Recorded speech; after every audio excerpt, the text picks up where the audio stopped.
Hey guys, tonight we begin with one of ancient Rome's more unusual professions, the orgy planner.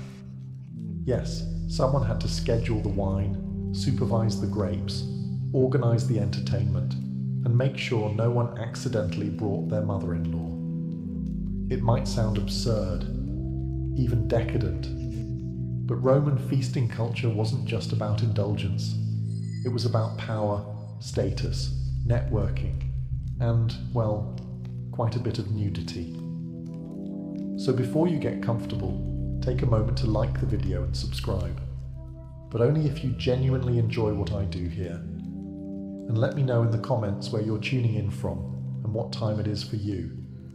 It's always fascinating to see who's joining us from around the world. Now dim the lights, maybe turn on a fan for that soft background hum, and let's ease into tonight's journey together. Your eyes open before sunrise, not because you're disciplined, because you're anxious. You're the planner of tonight's elite Roman orgy, which means your brain has already conjured 17 things that could go wrong before breakfast. Your sleeping mat is still warm, your tunic is wrinkled, and someone has already shoved a scroll under your door. It crackles ominously. You unroll it with the grim resolve of a soldier reading his draft notice. It's from your patron's wife, who would like to remind you that last time the rose petals were yellow, not red, and guests noticed. You haven't even touched your barley yet. Outside, Rome is just waking up. But you're already juggling flaming amphorae in your mind. Today's guest list includes senators, artists, philosophers, 2 courtesans who hate each other, and, rumour has it, someone from the imperial family. Of course, no one tells you who. Could be a cousin, could be Caligula. Either way, you'll be blamed if someone's peacock isn't sufficiently massaged. You step into your sandals and begin the day like any good Roman orgy planner, with dread and a clipboard. First order of business? Staffing. You sent runners yesterday to book flute girls, dancers, a harpist, and a man who walks on his hands while balancing a tray of figs on his feet. None have confirmed. You suspect at least 2 are currently drunk in the Subura. Then there's the food. You've requested oysters, honey-roasted dormice, figs, dates, olives, and several questionable meats from the eastern provinces. Everything must arrive fresh, or at least freshish. 1 bad oyster, and half the forum will be whispering that you poisoned Senator Gaius. Oh, and don't forget the cushions. Last time, one of the divans collapsed under a toga-heavy magistrate, and the fallout was political. This time, the couches must be sturdy enough to handle whatever happens on them. And you know exactly what happens on them. The sun is barely up, and you're already sweating into your linen. You take a breath. You remind yourself, you are a professional, a maestro of madness, a choreographer of chaos. It's going to be a long day, but the cushions will be fluffed, the wine will be poured, and the guests will never know how close you came to screaming. Not yet, anyway.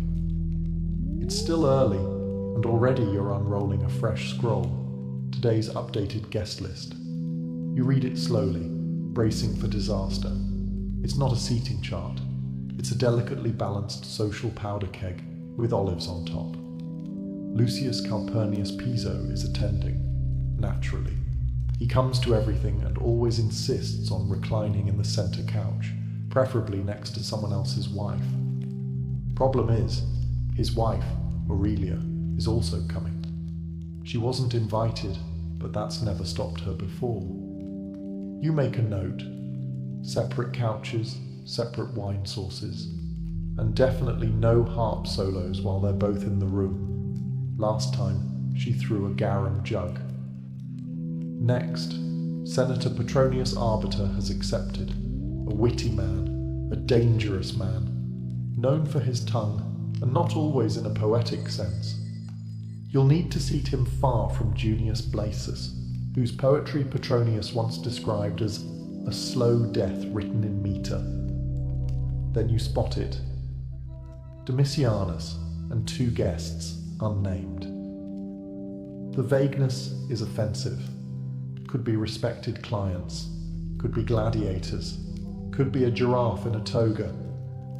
You write flexible seating, West End, and move on. Now for the entertainers: 4 flute girls, 3 dancers, and the mime twins. That's already one more performer than Lucullus approves of. He considers mimes barbaric. His mistress, however, finds them delightful, and he finds his mistress's approval critical to his reputation.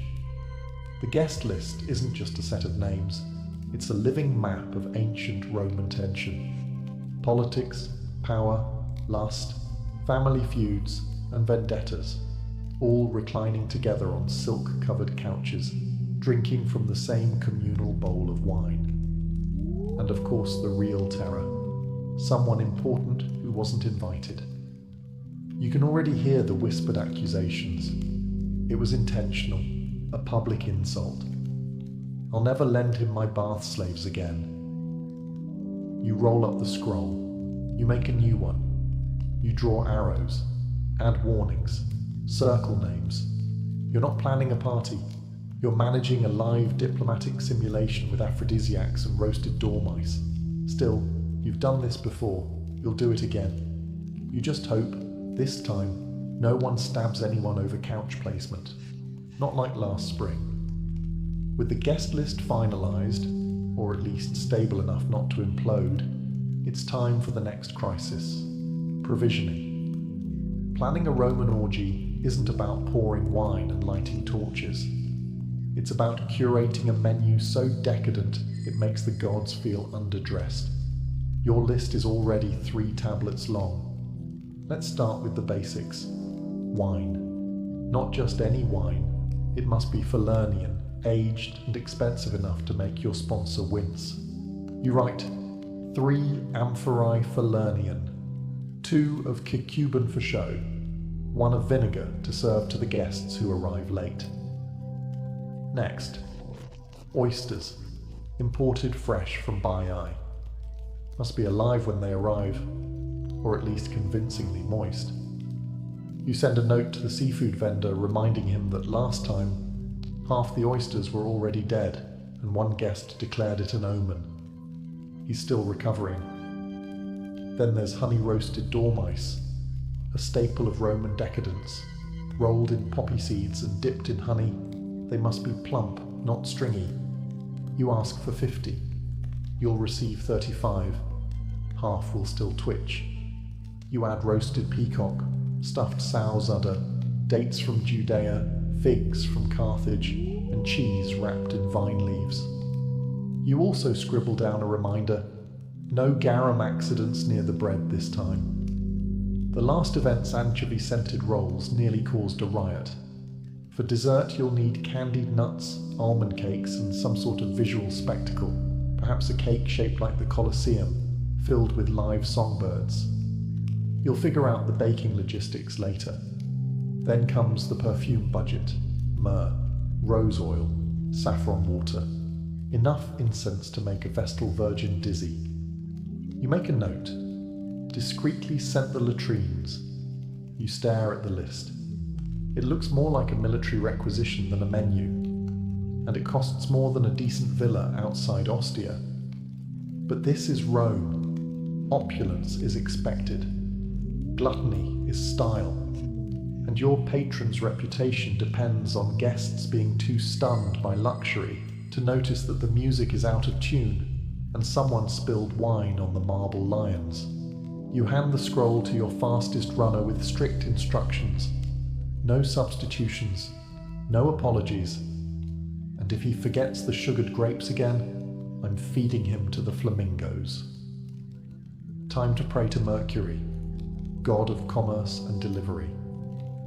Let's clear something up right away. A vomitorium isn't what you think it is.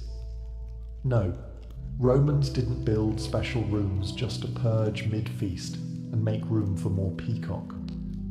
That's a later myth, probably invented by someone who watched Romans eat and couldn't imagine another explanation. The vomitorium, in reality, refers to the entrance and exit passages in Roman amphitheatres, where crowds spewed out after events. But that doesn't stop modern imaginations from picturing marble-tiled throw-up lounges filled with perfumed nobles and feather fans. That said, Romans did overindulge, and if a guest quietly excused themselves to step out and refresh, no one asked questions. So as an orgy planner, it's your job to make sure the entire venue, from atrium to triclinium to discreet garden alcove, is ready to absorb the consequences of excess, in style. You begin the inspection. The banquet hall floors must gleam. Mosaic tiles, especially the part with Bacchus riding a panther, need a quick polish. You personally remove a grape stem stuck in the grout from last week's gathering. You know your standards. The latrines are cleaned, perfumed, and stocked with fresh sponges on sticks. The lemon-scented vinegar is refreshed.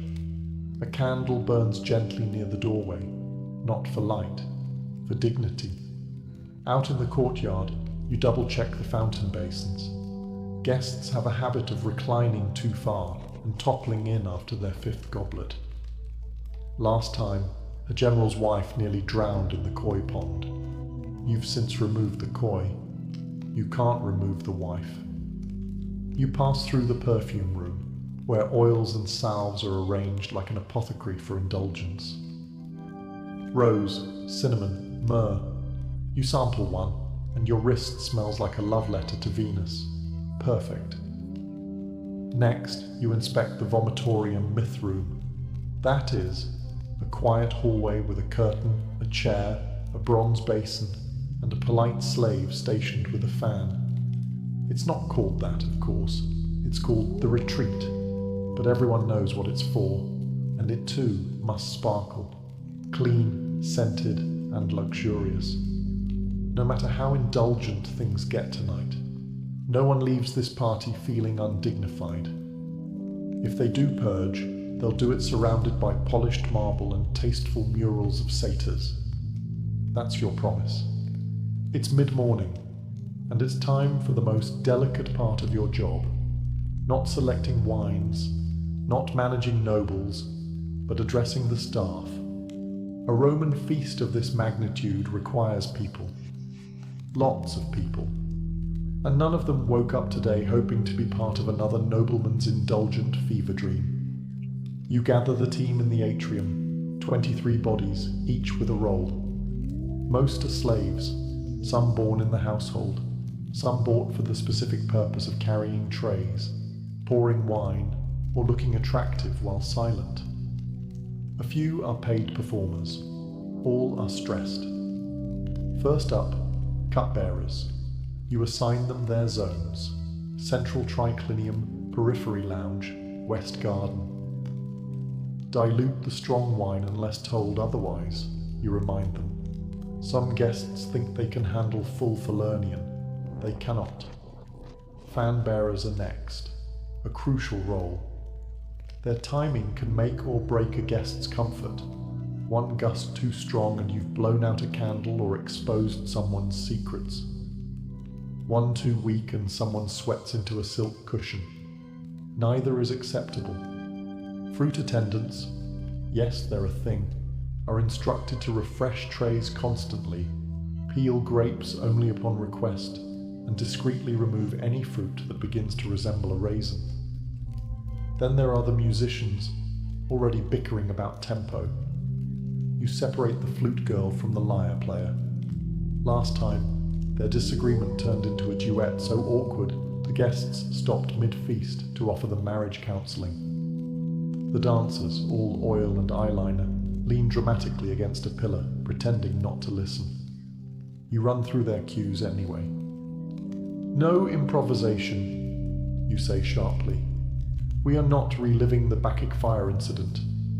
You make eye contact with the youngest slave, a boy no older than 10, who's responsible for collecting discarded sandals. You nod once. He nods back. A silent pact is made. He will not fail you. Finally, you give your usual speech. Tonight, you are invisible unless summoned. You are silent unless spoken to. You are grace, rhythm, and elegance incarnate. Or I swear by Jupiter, I will assign you to sponge duty until Saturnalia. There's a pause. Then a collective nod. Briefings are complete. You take a breath. The human engine behind Roman debauchery is oiled, powdered, and aligned. For now.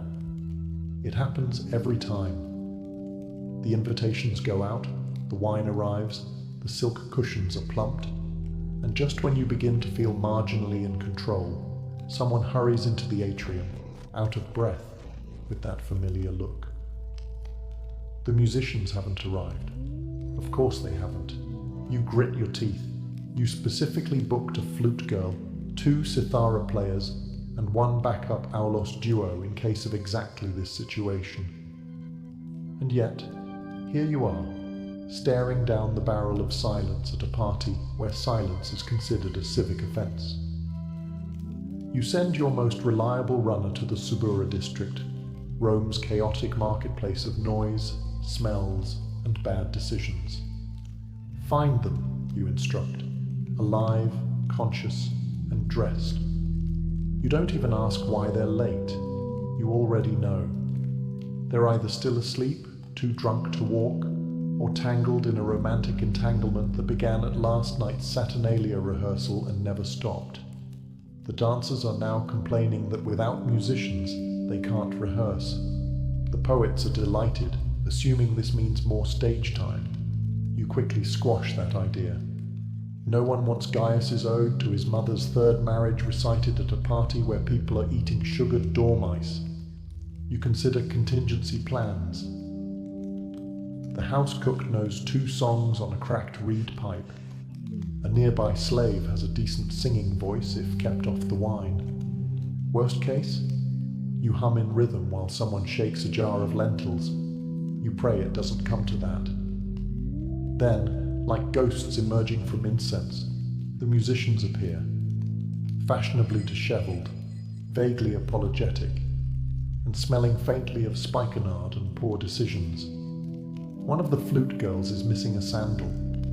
The other looks as though she's had her heart broken by at least 3 senators. Still, they're here. You assign their stations. 1 in the atrium, 1 near the main dining hall, 1 in the garden for ambience. You stress. No dramatic tempo shifts, no dirges, no impromptu solos unless someone's actually dying. They nod. Sort of. You exhale. Crisis averted. For now. But you keep your eye on the lyre player. He's tuning it slowly, lovingly. Far too lovingly for someone who isn't about to ruin everything with an improvised love ballad. You make a note. Station him near the door. Easy removal. If music is the soul of the party, seating is the strategy. You're not just placing guests on couches, you're navigating rivalries, romances, and enough unspoken tension to collapse a marble villa. The Roman triclinium, the classic 3-couch setup, seats 9. Technically, comfortably, closer to 7 if no one brings their pet leopard. You begin by sketching it all out on a wax tablet, muttering to yourself like a general planning a siege. Center couch, that's where the status goes. The summus locus, the place of honor, is reserved for the guest of highest rank. Unfortunately, 2 people think they're that person. Senator Piso and Governor Crispus both claim the title by birth, marriage, and sheer self-confidence. You'll need to decide who gets the top spot and who gets mildly poisoned wine. You also need to keep lovers near each other, but not too near, unless they're ex-lovers, in which case they must be divided by an entire bowl of olives and someone charming but very boring in between. Then there are the seat fillers, charming but forgettable citizens who exist to keep the peace. You place a wealthy equestrian next to a dramatic poet to absorb the impact. The equestrian won't understand the poem, and the poet will love the attention. It's a symbiotic arrangement. You assign courtesans to strategic locations, near the lonely, the rich, or the recently divorced. You also assign 2 of them to the west side, not because it matters, but because it will bother Aurelia, and she needs something to complain about other than the wine temperature. Of course, you leave room for unpredictability. Someone will arrive uninvited. Someone will switch seats to make a statement. Someone will spill wine and demand a full reshuffling. You leave a few empty cushions, plausible deniability, last-minute flexibility, and a place for the poet to sulk if needed. With the seating plan finished, you admire your work like a sculptor regarding his marble, knowing full well someone will hit it with a hammer before sunset. You roll up the scroll and hand it off with this instruction. Place name tags in wax, and for the love of Jupiter, don't let anyone switch them. You know they will, but at least you tried. If the orgy is a performance, the kitchen is the backstage arena, and it smells like fire, figs, and utter panic. By mid-afternoon, the entire household is a choreography of controlled culinary chaos. The main cook, a former naval cook turned domestic warlord, is already shouting at a terrified assistant over the proper stuffing ratio for roasted dormice. You hear the words, honey, poppy seeds, and I will personally throw you into the Tiber. Excellent. Everything's on schedule. The main attraction tonight? Peacock, roasted whole, feathers reapplied for dramatic flair. It looks magnificent, tastes like shoe leather, and is mostly served so rich guests can brag about chewing something that had once strutted like a diva. The kitchen is also prepping a pig, which has been stuffed with live birds. Yes, that's a real thing. You roast the pig, slice it open at the table, and surprise, doves fly out. It's impressive, unsettling, and only mildly traumatic for the doves. Platters of figs, dates, and honey cakes line the counters. A pastry shaped like the Colosseum is being glazed. A slave accidentally eats part of it. He's promptly reassigned to grape-fetching duty. In one corner, someone's stirring a vat of garum, that infamous Roman fish sauce made from fermented anchovies and the tears of anyone within sniffing range. You remind them loudly to keep it away from the bread. One garum-soaked loaf ruined last month's affair and started a 5-day feud between 2 magistrates. Meanwhile, the wine storage is being arranged. Amphorae of Falernian for the main guests, cheaper vintages for those who won't know the difference. You make sure the amphorae are labelled subtly. You've been burned before, literally, by an angry consul with a sensitive palate. Every corner of the kitchen hums with tension. Platters being polished, sauces reduced, meats larded, and pastry horns filled with mystery. You're everywhere at once, sniffing, tasting, directing. You're not just managing a meal, you're managing an edible spectacle that's expected to impress, intoxicate, and survive being hurled during an argument. As you walk past the oven, the head cook barks, "If anyone drops another dormouse, I'm feeding them to the peacock." You nod. Things are going well. You'd think selecting a scent would be easy, but in ancient Rome, perfume is a statement, and tonight's orgy is no place for amateur olfactory choices. The guests won't just taste and see opulence, they need to smell it. The air must reek of wealth, temptation, and the kind of confidence only achievable by people who bathe in imported rose oil. So you descend into the storage chamber, where tiny alabaster jars line the shelves like sacred relics. Myrrh from Arabia, cinnamon oil from Ceylon, saffron from Cilicia, and an experimental blend called Essence of Nile Lotus, which smells like an expensive pond. You've sniffed everyone. Twice. You begin composing the fragrance strategy like a battle plan. The atrium will smell of citrus and cedarwood, sharp, fresh, a clean opening note. The main triclinium, that's for heavier scents. Myrrh, frankincense, a touch of musk. It should whisper, "You might make a mistake tonight, and that's okay." The private garden alcoves, where secrets will be exchanged and togas will be strategically misplaced, get the seductive blend. Rose, cinnamon, and just enough spikenard to make someone faint if they stand too close.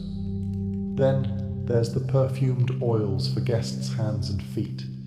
You assign an attendant to warm them slightly. No one wants cold oil. Cold oil is for barbarians. Warm oil is for seduction and good lighting. And yes, you've scented the latrines too. You're not a barbarian either. You instruct your staff, don't overscent. We want luxury, not suffocation. If a senator walks in and blames the smell for his nosebleed, we've gone too far. One of the dancers requests a personal scent, something hypnotic. You give her a blend so potent it once caused a minor riot during a Saturnalia feast. You warn her. She smiles. She'll use it anyway. You walk through the halls, trailing your nose like a trained hound. The atmosphere is beginning to bloom, warm, spiced, opulent. A perfumed breeze wafts through the triclinium like a whispered secret. You nod. This is what indulgence smells like. Scented, lit, and fully armed with aroma, the house is nearly ready to receive its guests. All it needs now is chaos. It's late afternoon. The air smells of warm citrus, roasted meat, and very expensive decisions. You've assigned every task, threatened everyone necessary, and bribed the harpist to stay sober until at least dessert. Now comes the moment of truth, the final walkthrough. You start at the entrance, where oil lamps are being lit one by one. They flicker gently across polished marble, casting a golden glow that says, "You're not poor, not tonight." A flower boy sprinkles fresh petals at the threshold.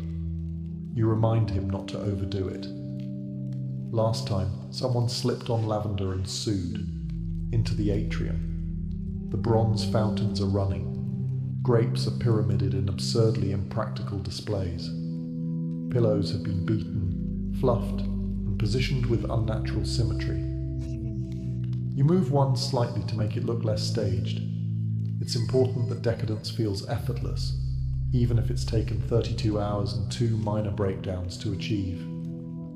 Next, the triclinium, the main event space. Tables are low, recliners are perfectly angled. Each cushion has been dusted, perfumed, and strategically rotated to hide any wine stains from last month's senator's birthday disaster. You do a bounce test, soft enough to comfort, firm enough to survive. Activity. You inspect the tableware, silver goblets, bronze platters, blown glass amphorae. Bread is artfully arranged. Cheese is sweating slightly, but you decide it adds authenticity. You quietly remove a beetle from a fig. No one saw. It never happened. In the garden alcoves, the lighting is soft and ambiguous, just dim enough to be flattering, just bright enough to avoid accidents involving potted plants and dignity.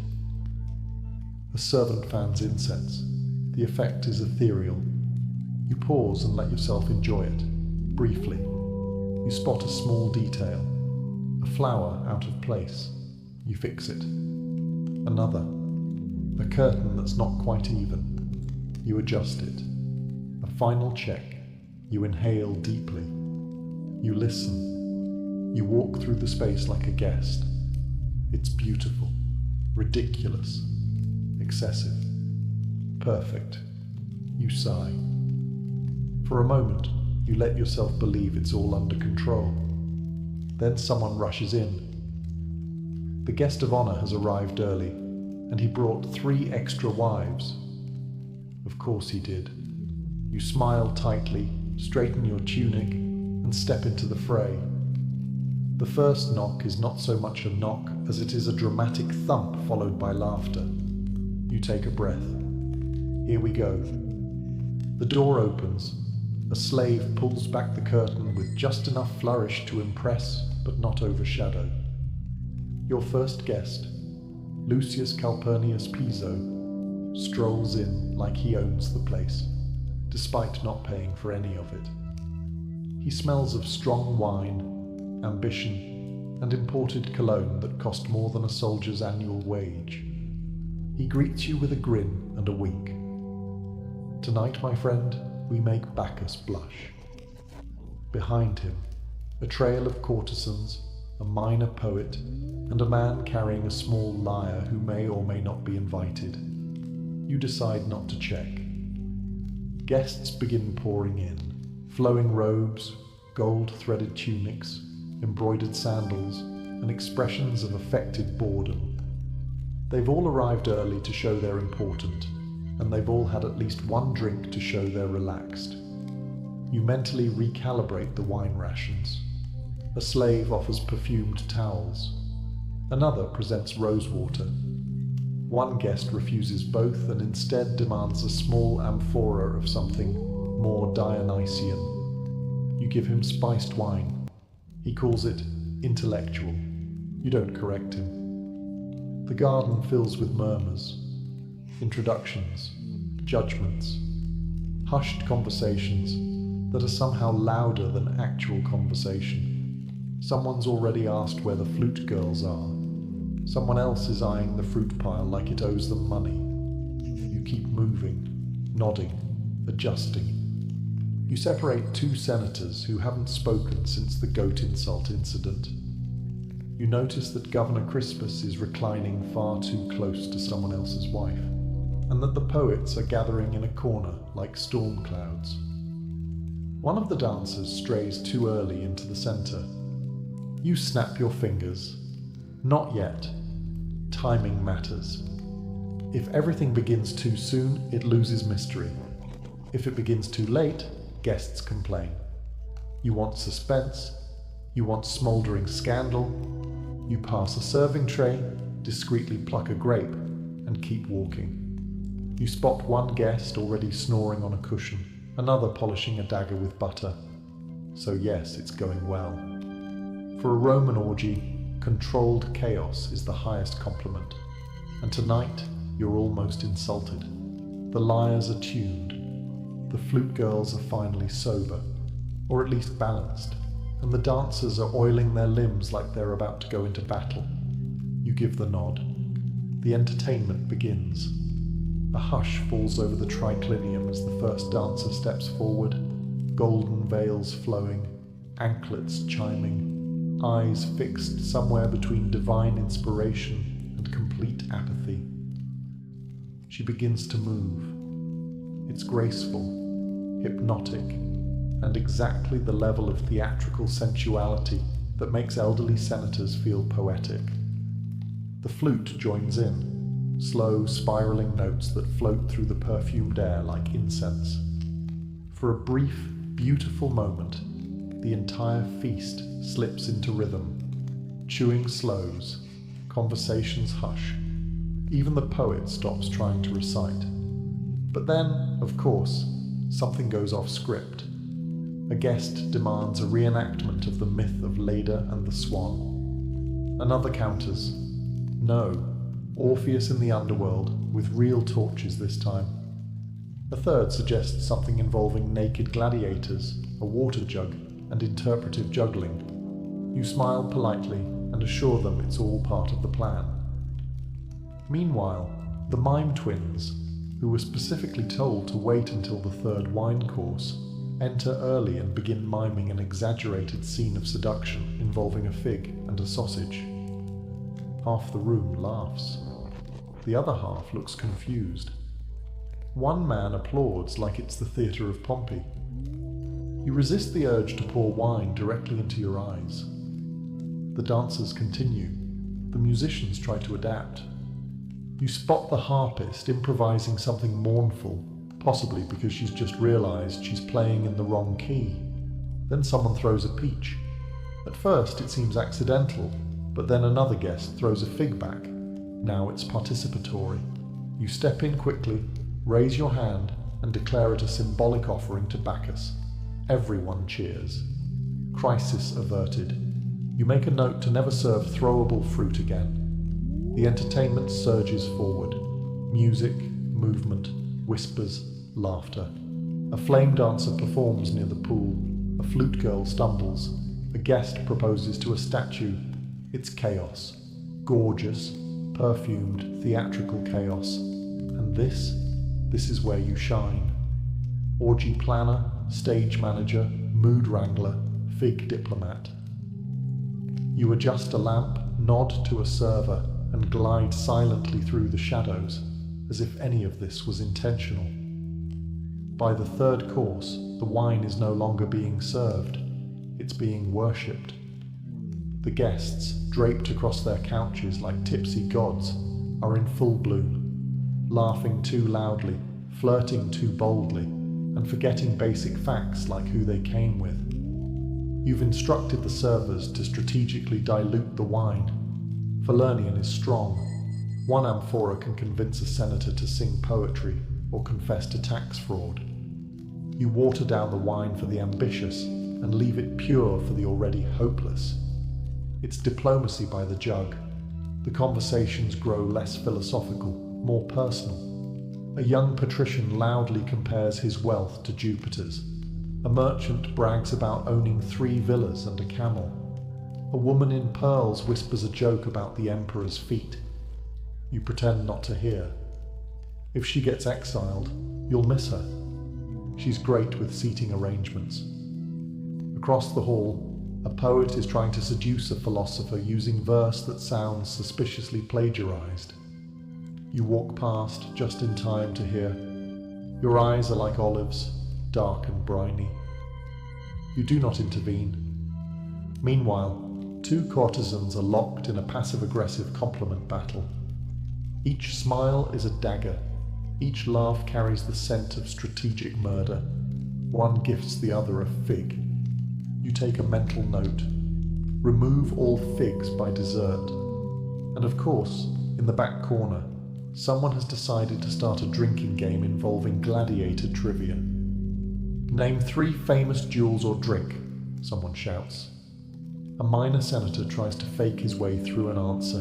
He's booed. He drinks. He collapses gently into a pillow and begins quoting Virgil. In the garden, a guest is giving a speech. He believes he's being profound. He's actually just explaining how many slaves it takes to keep a marble fountain clean. No one stops him. It's tradition. The wine flows faster now. Amphorae are opened like promises. Cups are never empty. Boundaries blur. Names are forgotten. Stories are exaggerated. The orgy part of the orgy is inching closer. And still, you monitor the flow like a seasoned general. You adjust lighting. You slow the music. You stop a guest from drinking perfume. The orgy is heating up. And the scandals, they're just beginning to simmer. By this point in the evening, the party has transitioned from structured decadence to unstructured mythological nonsense. Guests have stopped using names. Titled senators are referring to each other as Apollo, Venus, or that guy with the peacocks. Someone has fashioned a laurel wreath out of table herbs. You spot 3 people in the fountain. One appears to be trying to baptize the others. You decide not to ask. This is the moment where most hosts would panic. But you sip watered wine calmly and begin quiet damage control. The gladiator wrestling reenactment has moved dangerously close to the mosaic of Neptune. You reroute them gently, offering a tray of dates as distraction. It works. They fall for it like toddlers with tattoos. You notice 2 guests missing. You find them under the table, arguing about stoicism while rubbing each other's feet. You cough discreetly. They nod and pretend to be looking for a lost bracelet. In the west alcove, the flute girl has burst into tears. A guest asked if her instrument was tuned. which she interpreted as a metaphor for something else entirely. You send over the backup lyre player and a complimentary handful of pomegranate seeds.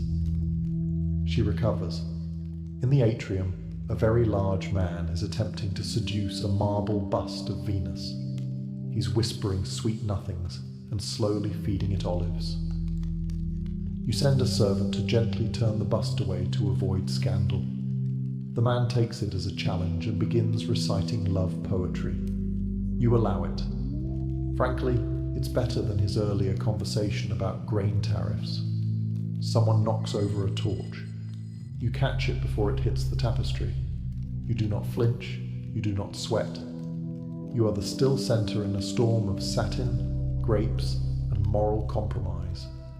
You walk the room like a high priest of excess, adjusting, smoothing, redirecting, a hand on a shoulder, a look across the room, a raised brow that says, "Don't throw that goblet, Cassius." He puts it down. He knows better. This is your art, your chaos, and you've tamed it just enough. But it's not over yet. You hear the distinct sound of someone riding a wine cart down the hallway. You take another sip. It's almost dawn. Dawn breaks with all the subtlety of a dropped amphora. Sunlight creeps across the marble floors, illuminating the carnage. Overturned goblets, a sandal stuck in a fruit bowl, and a nobleman sleeping face down in a decorative urn. The oil lamps are sputtering out. The perfume has faded into something resembling regret. You step carefully over a passed-out flute player and begin your final round of damage assessment. The cushions are askew. Several togas are draped across statues in ways that could qualify as art or evidence.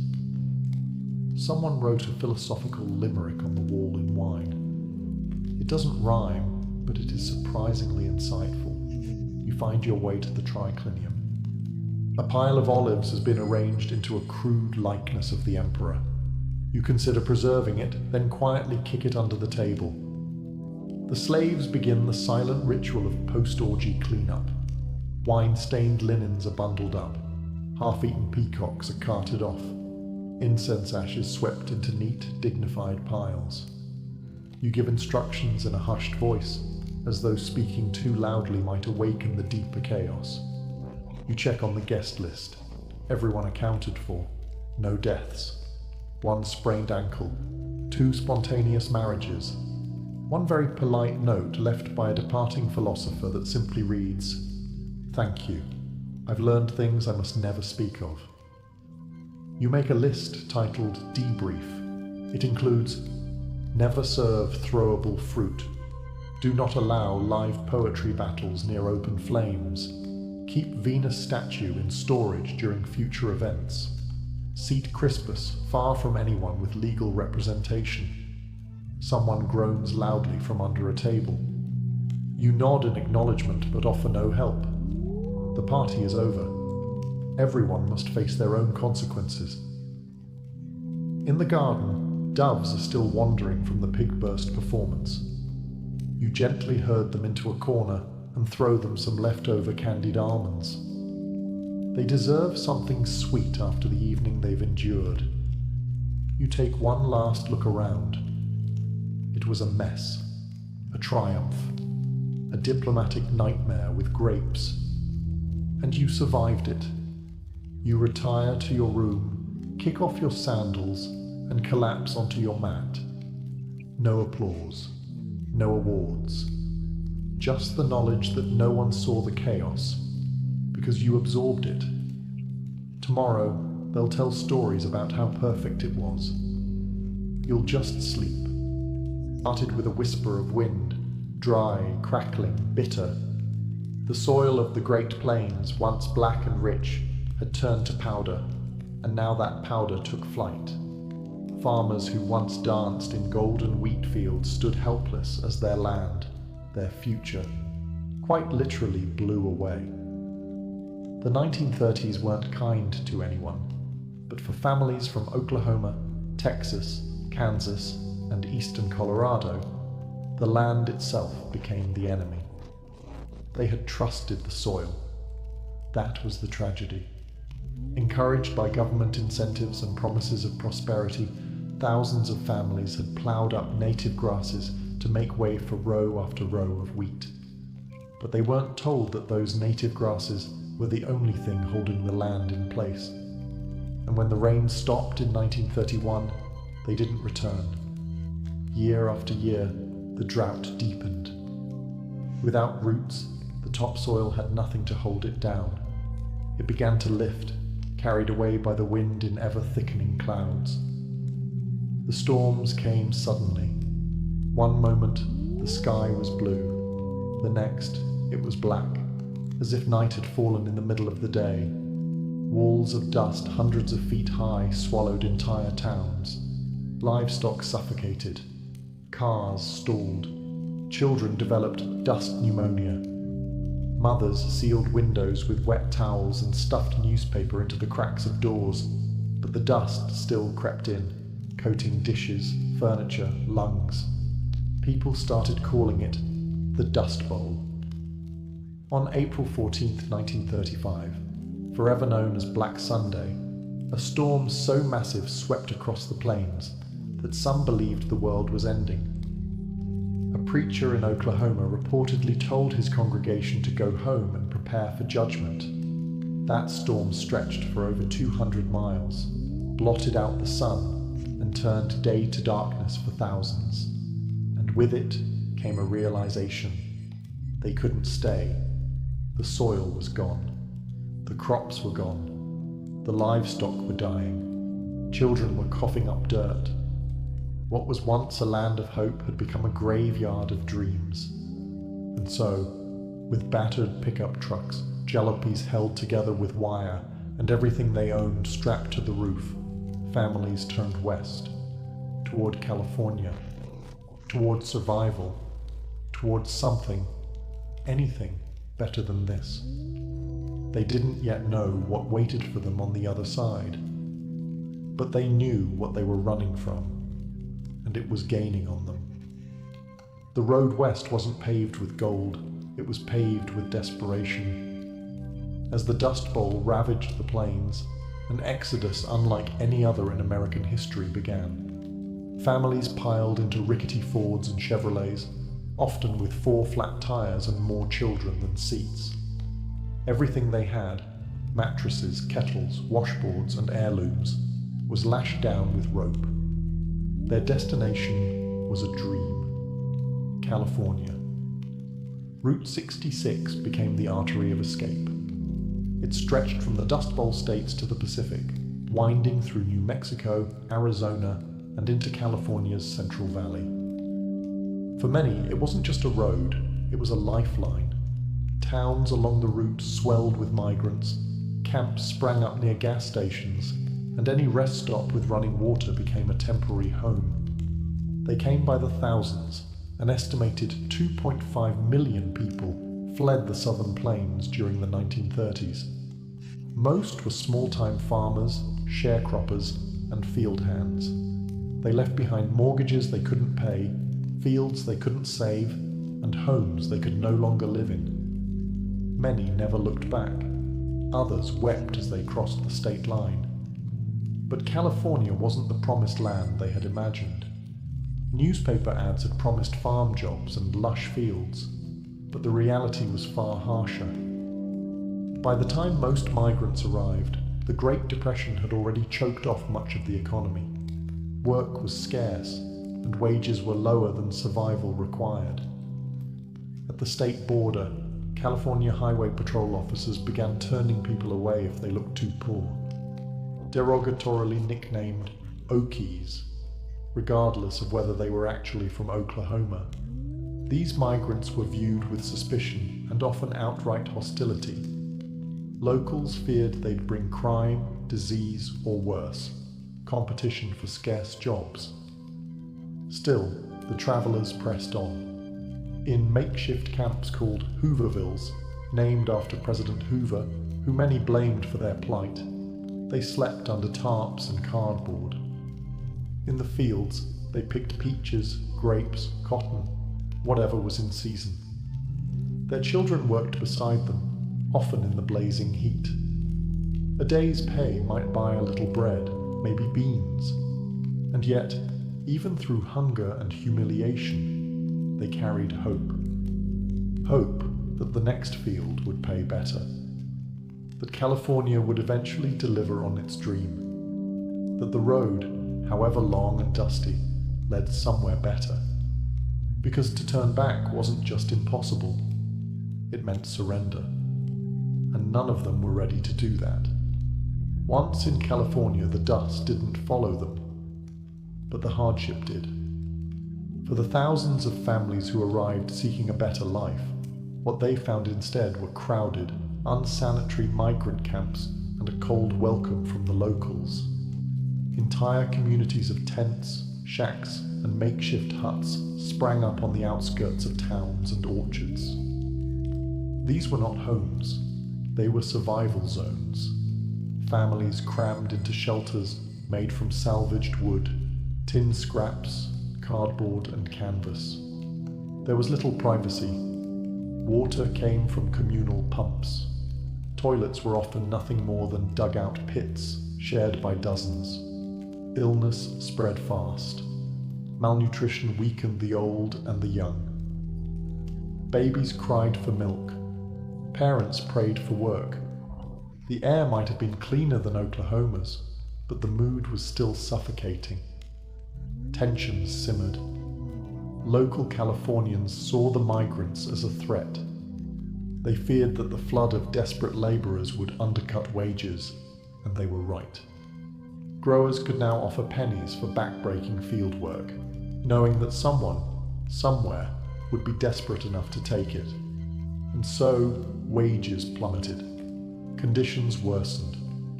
Exploitation became the norm. Sometimes the migrants' only refuge came from the federal government.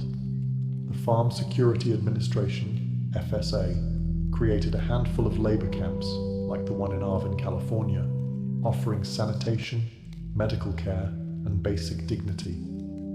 These government camps were different, organized, clean, even democratic. Residents elected committees and settled disputes internally. But there weren't enough of them. Most families lived outside this safety net, in the informal, lawless settlements that ringed the agricultural valleys. They were often harassed by police, driven out of towns by angry mobs, or forced to keep moving to avoid detection. Local authorities labeled them vagrants. Some children were denied schooling. Others were too sick, or too busy working in the fields, to attend. And yet inside these camps, a culture of resilience grew. People played guitars around campfires. They told stories. They shared food. They sang. Songs like Hard Travelin' and Do Re Mi gave voice to their pain and their perseverance. These weren't just sad ballads, they were anthems of survival. Because even when life stripped them of land, home, and security, they still clung to community. And with community came strength. They were poor, but they were not broken. And slowly, something powerful began to grow amid the hunger: solidarity. For the children of Dust Bowl migrants, childhood was not a time of play. It was a daily exercise in endurance. Their toys were often sticks, their games played in dirt lots beside roadside camps, and their classrooms were fields of crops. The Great Depression had already strained America's youth, but for these children, poverty came with an extra layer of dust and displacement. They weren't shielded from the struggle, they were part of it.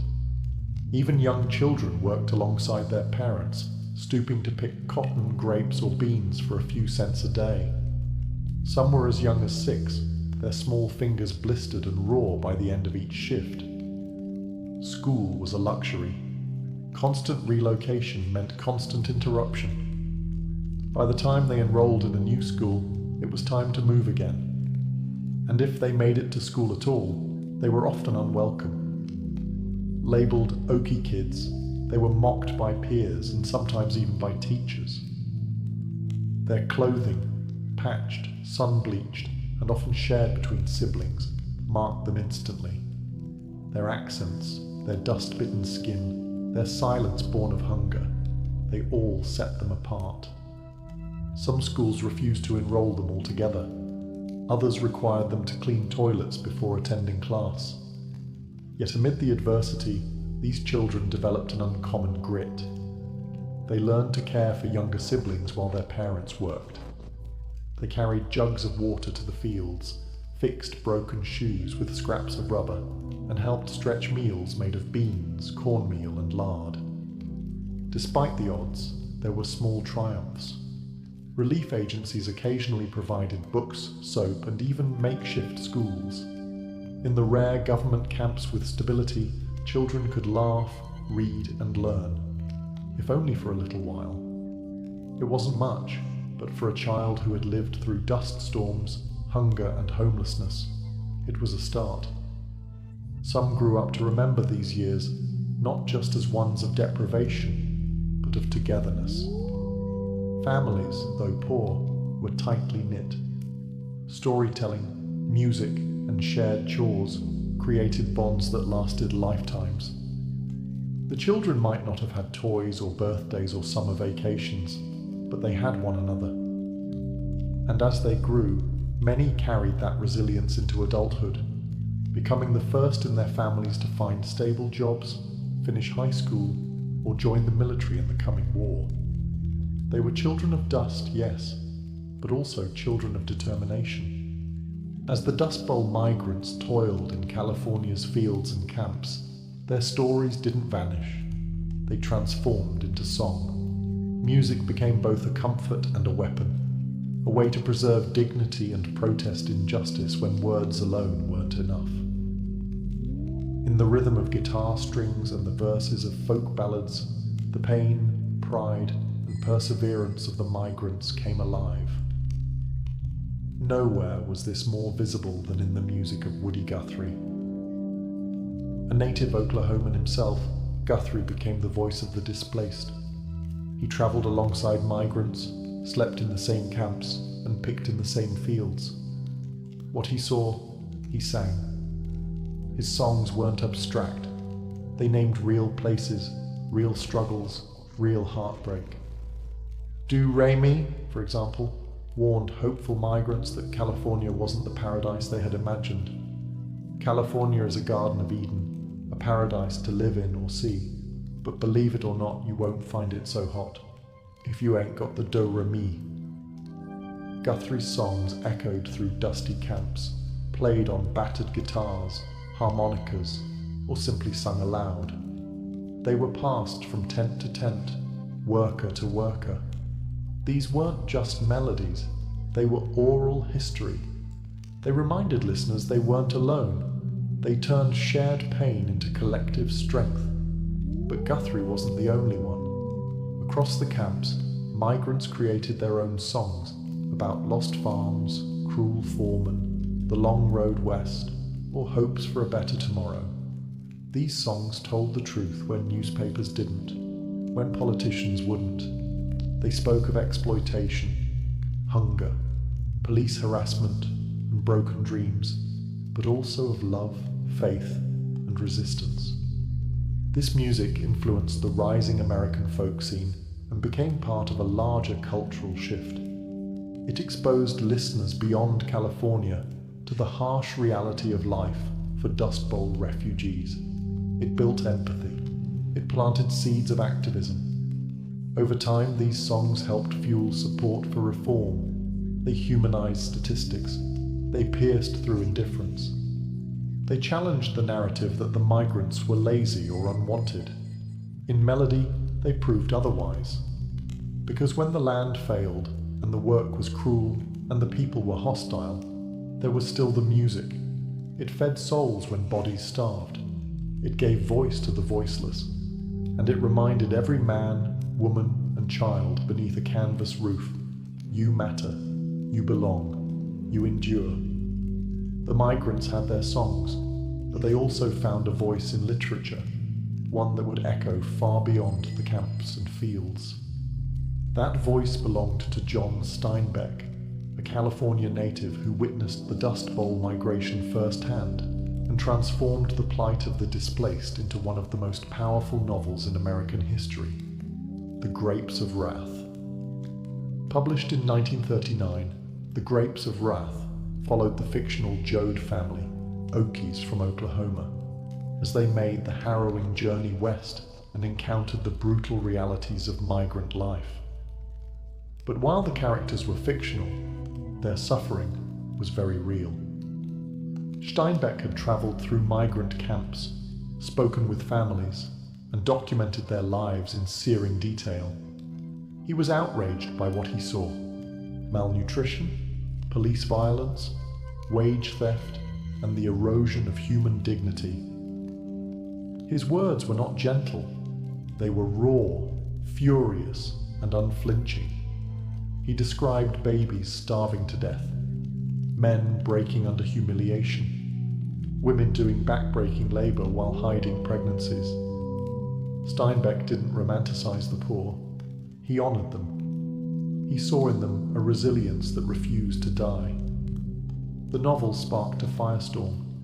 Some called it un-American. Growers and local officials denounced Steinbeck, accusing him of exaggeration and slander. One California Chamber of Commerce even burned copies of the book, but readers across the country couldn't look away. Suddenly, the faceless Okies had names, stories, and beating hearts. Steinbeck's work did more than raise awareness. It pushed for action. His reporting, combined with the influence of The Grapes of Wrath, helped pressure the federal government to investigate labor abuses and improve conditions for migrants. It brought national attention to a crisis many preferred to ignore. And just as important, it preserved a record. Long after the camps vanished and the winds settled, Steinbeck's story remained. For the children and grandchildren of the Dust Bowl migrants, it became a touchstone, a proof that what their families endured mattered, that their struggle had been seen. In a time when the poor were expected to suffer silently, the Grapes of Wrath shouted. It demanded that the nation listen, and many did. Because sometimes, the most powerful form of resistance isn't a protest sign or a song, it's a story. And Steinbeck told it like no one else could. As the Dust Bowl migrants flooded into California and the American public began to grasp the scale of the disaster, the federal government, under President Franklin D. Roosevelt, was forced to act. The suffering was simply too visible to ignore. Children were starving, camps were overflowing, fields were filled with desperate laborers, and America's image of itself as the land of opportunity was unraveling in real time. Enter the New Deal, Roosevelt's sweeping series of programs designed to rescue the country from the Great Depression. While the New Deal didn't solve every problem migrants faced, it marked a turning point.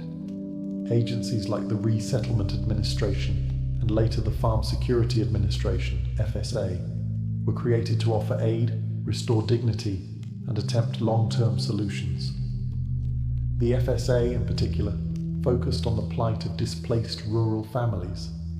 It built government-run labor camps in California and other states, structured communities with clean water, toilets, medical care, schools, and even playgrounds. These camps weren't luxurious, but to families who had slept in ditches and roadside tents, they were sanctuaries. Residents elected their own leaders and handled disputes internally, creating some of the only democratic spaces these families had ever known. The camps also became cultural havens. There were libraries, music events, even classes in English and farming.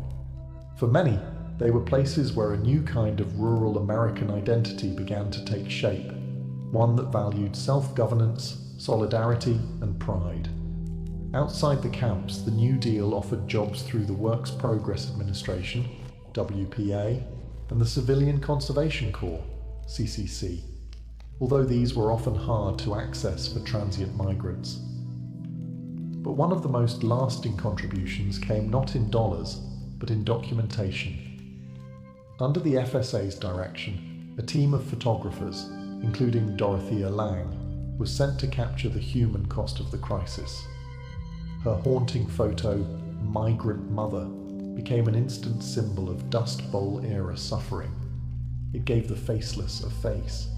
It gave the ignored a voice. Still, not all relief efforts reached everyone. Racism, red tape, and local resistance often excluded the very people who needed help the most. Yet for many families, the New Deal wasn't just a policy. It was a lifeline. It was proof that the government, at last, was trying to listen. And for once, help came before it was too late. By the late 1930s, many Dust Bowl migrants were no longer just surviving. They were organizing. Years of exploitation, broken promises, and dehumanizing labor conditions had pushed them to a tipping point. What began as quiet grumbling in the fields grew into a movement.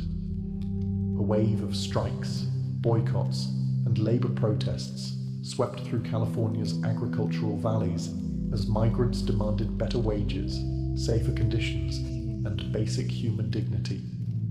It was a dangerous gamble. Growers were powerful. They had money, political connections, and the police on their side.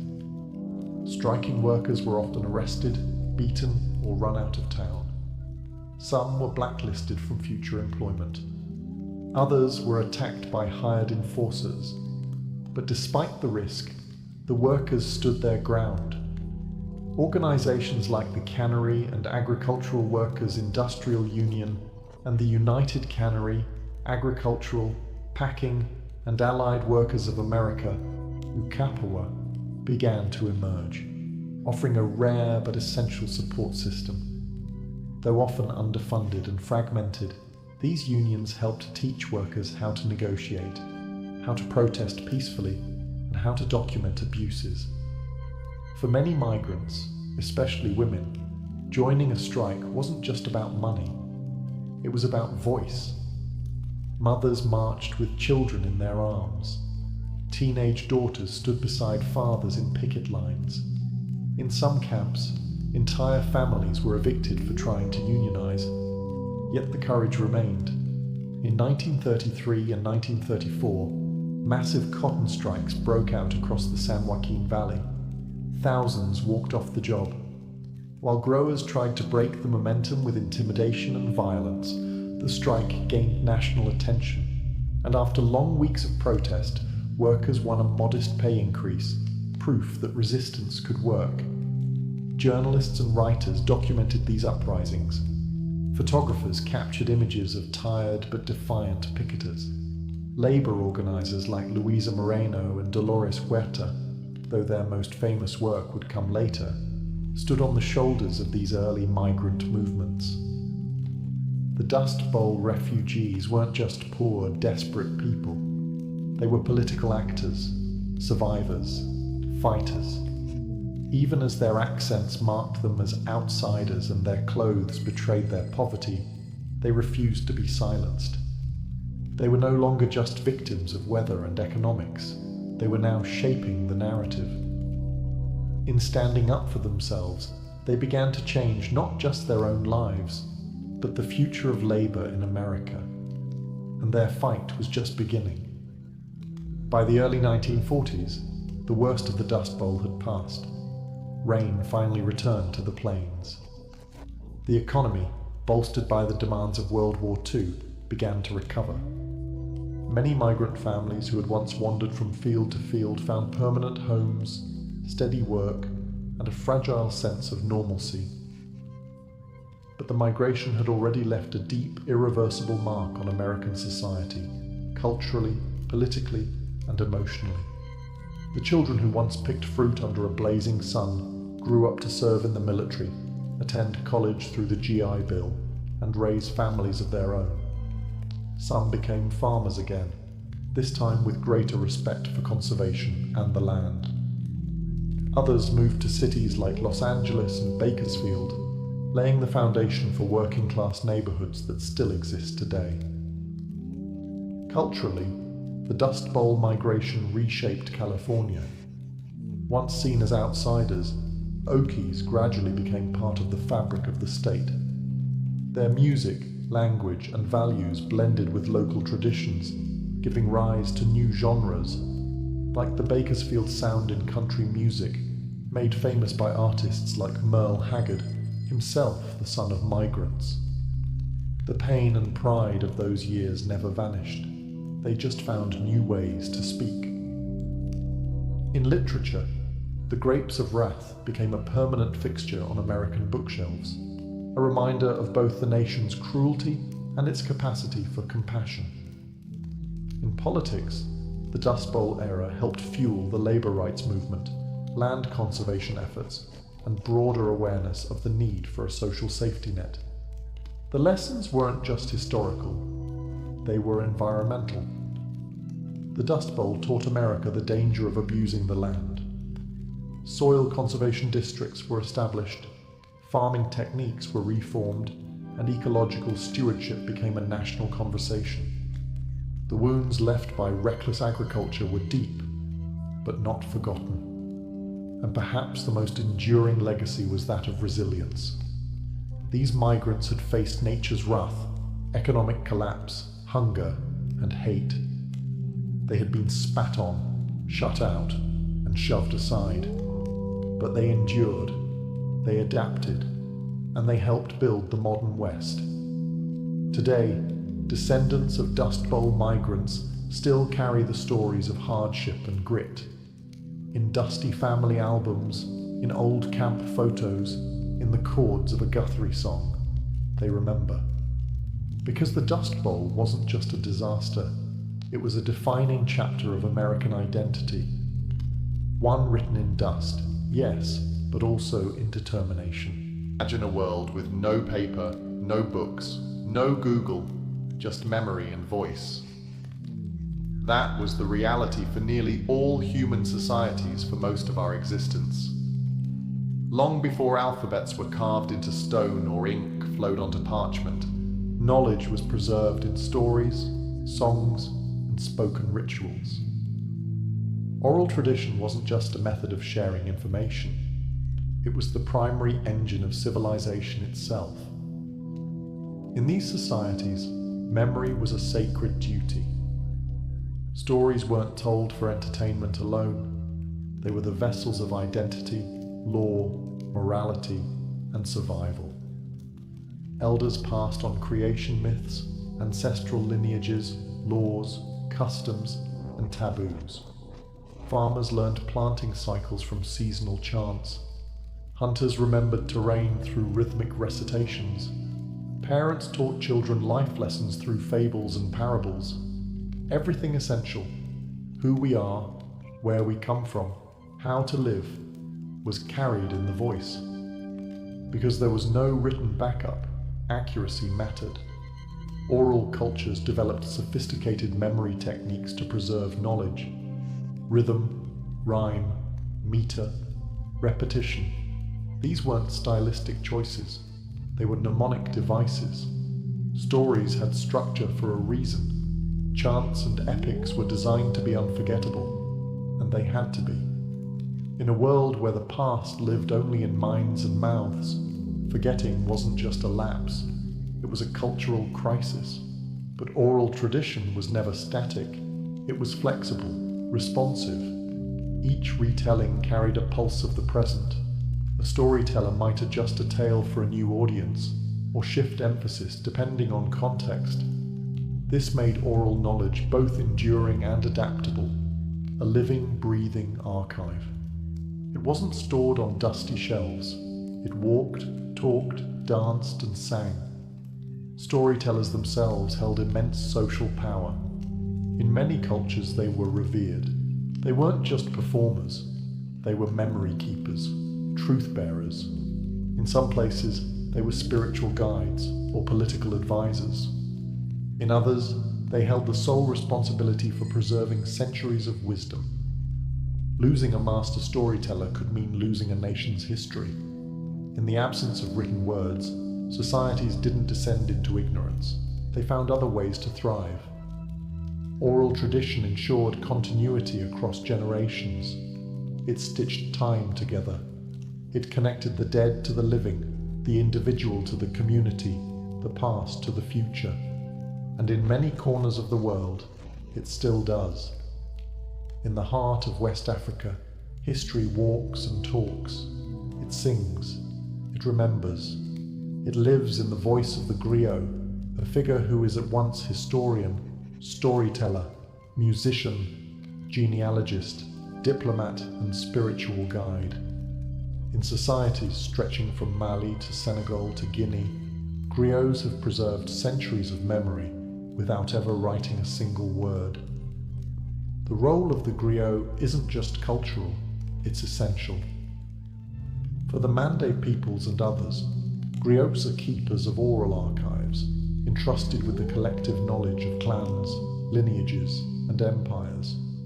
They know who married whom, who fought which war, what treaties were signed, and what legends lie behind every village name. A griot can recount a genealogy that spans dozens of generations, recited without hesitation. This isn't casual storytelling.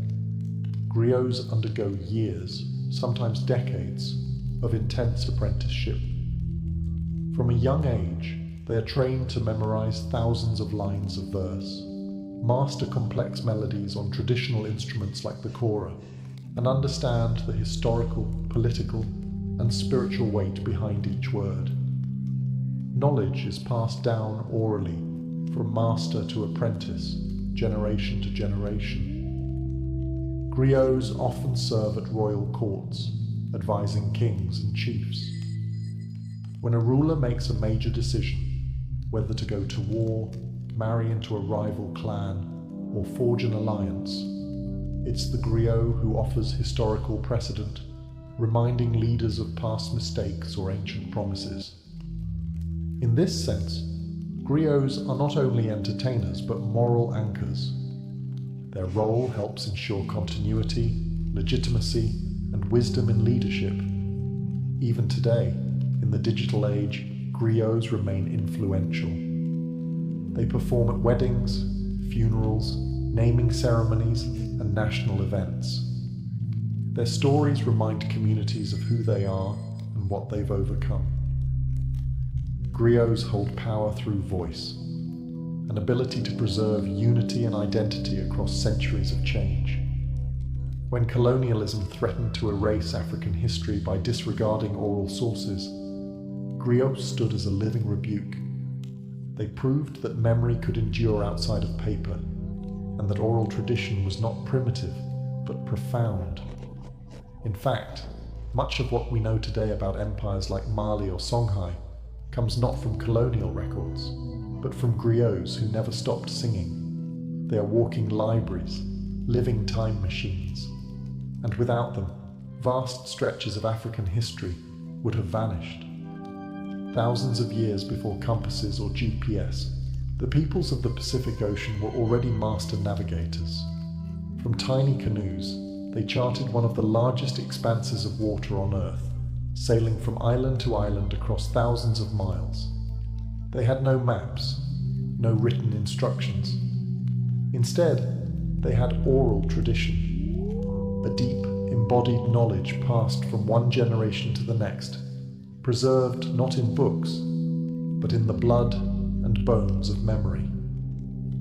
At the heart of this tradition were the wayfinders, highly trained navigators who used the stars, ocean swells, cloud formations, bird flight patterns, and even the color of the water to find their way. This knowledge wasn't guesswork. It was precise, tested over generations of voyaging, but it wasn't written down. It was memorized through chants, songs, and visualizations, taught over many years in sacred training.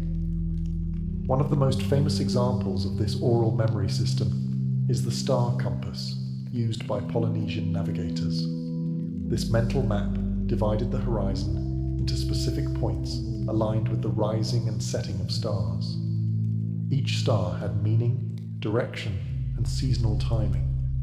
Wayfinders would chant these stars in a sequence, imprinting entire navigational routes into their minds like a living GPS. The knowledge didn't stop with astronomy. Navigators memorized sequences of islands, stories of past voyages, ocean swells, seasonal winds, and oral genealogies of their own lineages, because navigation wasn't just about travel, it was about identity. To sail the ocean was to trace the steps of your ancestors, to renew your connection to them with every voyage. Oral tradition also safeguarded cultural history. Myths of great migrations, origin stories, and the deeds of legendary seafarers were recited with reverence. These tales weren't just entertainment, they were survival manuals. They told when and where to travel, where fresh water could be found, what reefs to avoid, and what omens to heed. When European explorers arrived in the Pacific, they marveled at the accuracy of these navigators. Some dismissed their knowledge as luck or instinct, but centuries later, modern researchers began to rediscover the immense cognitive sophistication behind it. Today, Polynesian voyaging societies are reviving these oral traditions, training new generations in the art of wayfinding without technology.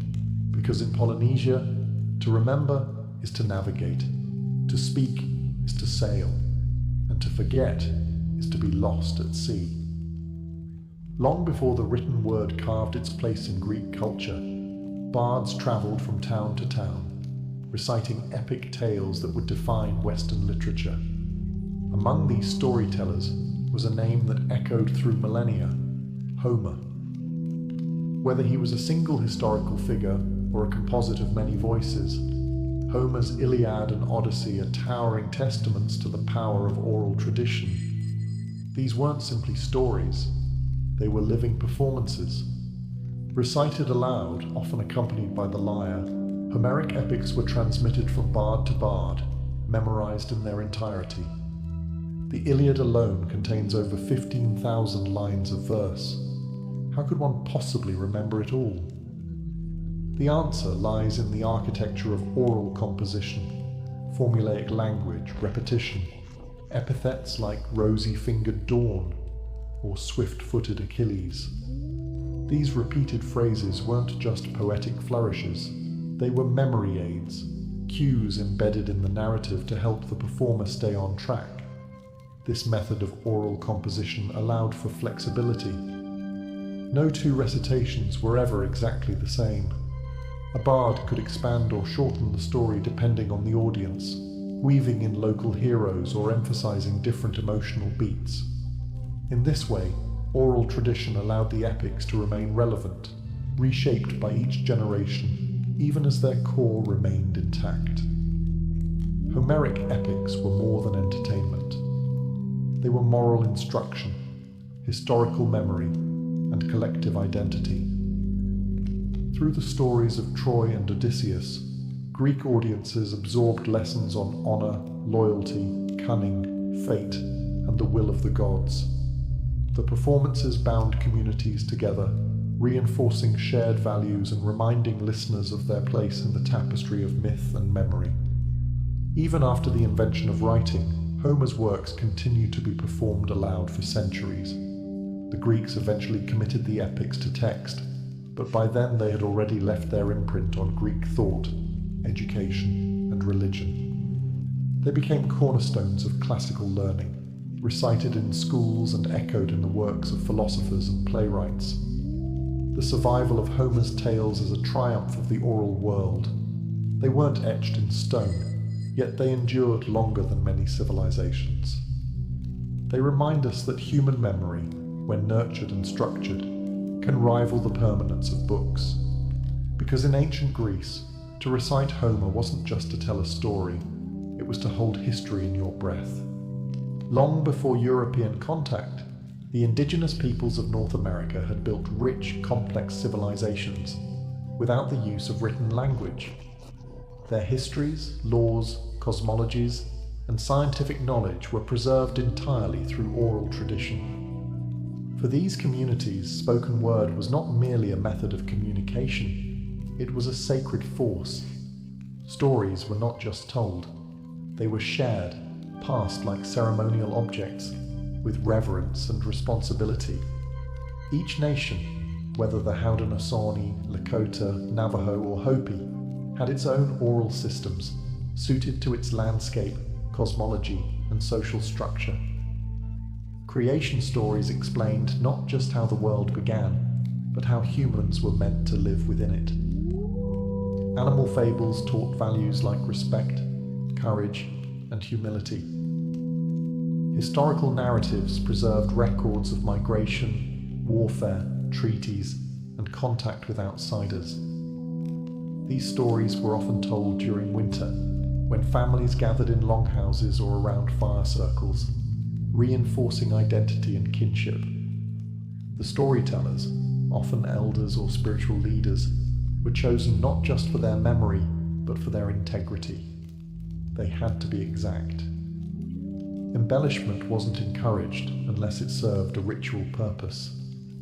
Many stories had strict patterns, sacred sequences, and proper openings. A story mistold wasn't just inaccurate, it was disrespectful. Beyond history and myth, oral tradition also preserved practical knowledge. Indigenous fire ecology, agricultural systems, astronomical tracking, and herbal medicine were passed orally across centuries. The knowledge of when to plant, where to hunt, how to interpret the stars, or what plants healed wounds. This wasn't written in manuals. It was spoken from elder to youth, often in the form of story, song, or ceremony. Even diplomacy was rooted in oral memory. The Haudenosaunee Confederacy, one of the world's oldest participatory democracies, relied on oral recitation of its great law of peace, an epic constitution preserved through wampum belts and ceremonial speech, not parchment. When European colonists arrived, they often dismissed oral culture as inferior, not realizing they were speaking to societies with deep intellectual and legal traditions. In many communities today, that spoken world survives. Despite centuries of forced assimilation and cultural erasure, Indigenous elders still pass on songs, names, and wisdom. Some tribes are revitalizing endangered languages by reviving storytelling ceremonies, knowing that when language dies, stories die too. But as long as a voice remains, memory survives. And through it, nations endure. Long before holy books were bound in leather and placed on altars, the sacred moved through speech. In nearly every major religious tradition, the earliest teachings were carried not on scrolls but in the human voice, recited, memorized, and preserved by devoted followers. Oral tradition wasn't just a method of communication in these faiths, it was the very vehicle of revelation. Take Hinduism, one of the oldest continuous religions on earth. The Vedas, Hinduism's foundational texts, were transmitted orally for centuries before being written down. Sanskrit priests known as Pandits or Brahmins were trained from childhood to memorize vast volumes of text, down to every syllable and intonation. The Vedas weren't just words, they were sounds believed to hold cosmic power. Accuracy was essential. Mispronunciation could distort the spiritual effect. And so, oral recitation was treated with precision, rhythm, and reverence. In Islam, the Quran is considered by believers to be the literal word of God as revealed to the Prophet Muhammad, not written, but recited. Even today, millions of Muslims memorize the Quran in its entirety, a practice known as becoming a hafiz. The oral tradition here isn't a supplement to the text, it's central. The melodic cadence of Quranic recitation, passed from teacher to student, sustains spiritual meaning and connects the listener to centuries of unbroken transmission. Christianity also began as an oral tradition. The stories of Jesus, the parables, the early miracles, They were shared aloud in gatherings before the Gospels were ever written. Early Christian preachers traveled from village to village, speaking to crowds, debating, converting. Even after the New Testament was compiled, most congregants couldn't read. Faith was still heard, not read. Psalms were sung. Sermons were preached. Scripture lived in ears before eyes. In Judaism, oral tradition forms the backbone of rabbinic teaching. The Mishnah and Talmud, key texts of Jewish law and interpretation, were initially preserved through complex oral chains of transmission. Rabbis debated and discussed teachings aloud, often committing thousands of lines to memory before anything was committed to ink. Across faiths, oral tradition ensured that the divine remained living, dynamic, spoken, and sung. Even today, believers continue these practices. Scripture is chanted, prayers are recited, mantras are whispered. Because for the faithful, the sacred isn't just what's written, it's what's heard, it's what's remembered, and it lives in the human breath. Long before modern courtrooms and printed legal codes, communities across the world upheld complex systems of law through oral tradition. Justice wasn't dispensed by reading from a book, it was spoken, memorized, and performed. In these societies, legal knowledge was a living memory, carried by elders, chiefs, judges, and councils, who ensured that fairness, obligation, and punishment were remembered and respected. Among the Gaelic Browns of Ireland, justice was entirely oral for centuries. The Brown Laws, a detailed and intricate set of legal principles governing everything from land disputes to honour debts, were transmitted by trained legal scholars who memorized thousands of verses and precedents. These judges didn't carry books, they carried legacy. They recited decisions with precise language, referencing past judgments, and using poetic form to aid memory and preserve consistency. In sub-Saharan Africa, many societies relied on elders and councils to enact justice through oral systems. In the Igbo, Zulu, or Ashanti traditions, legal matters were resolved in public gatherings, where testimony was spoken, witnesses recounted events, and judgments were issued through consensus. The absence of writing didn't mean a lack of structure. Memory was the law, elders were the archives, and the spoken word held full authority. Similarly, indigenous communities in North America used oral justice systems to resolve conflict and maintain harmony.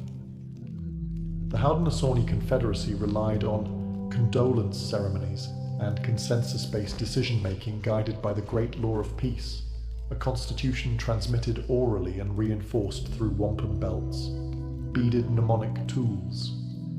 Laws were often embedded in stories, myths, and metaphors, reinforcing values like reciprocity, respect, and responsibility. These oral systems were not rigid, they were adaptable. They could evolve with changing times, incorporating new realities without needing to revise written codes. This flexibility made oral law dynamic, deeply embedded in community life, and often more restorative than punitive. When colonial powers imposed written legal systems, many oral law traditions were dismissed as primitive or inferior, but they were anything but.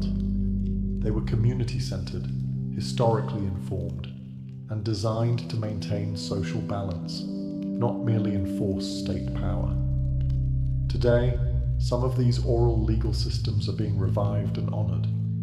In places like New Zealand and Canada, traditional justice models are being integrated into formal systems, not because they're quaint, but because they work. Because in oral law, justice isn't something you read, it's something you hear, something you remember, and something your whole community understands. At the heart of every oral tradition lies a human being, the storyteller. More than just a narrator, the storyteller is a performer, a teacher, and a guardian of cultural memory. Whether standing before a royal court or sitting by a village fire, they use voice, gesture, rhythm, and emotion to transform memory into living experience. In oral societies, storytelling isn't just an act. It's an art form with structure, training, and purpose. Memory is the storyteller's greatest tool, but this isn't memory as most people know it.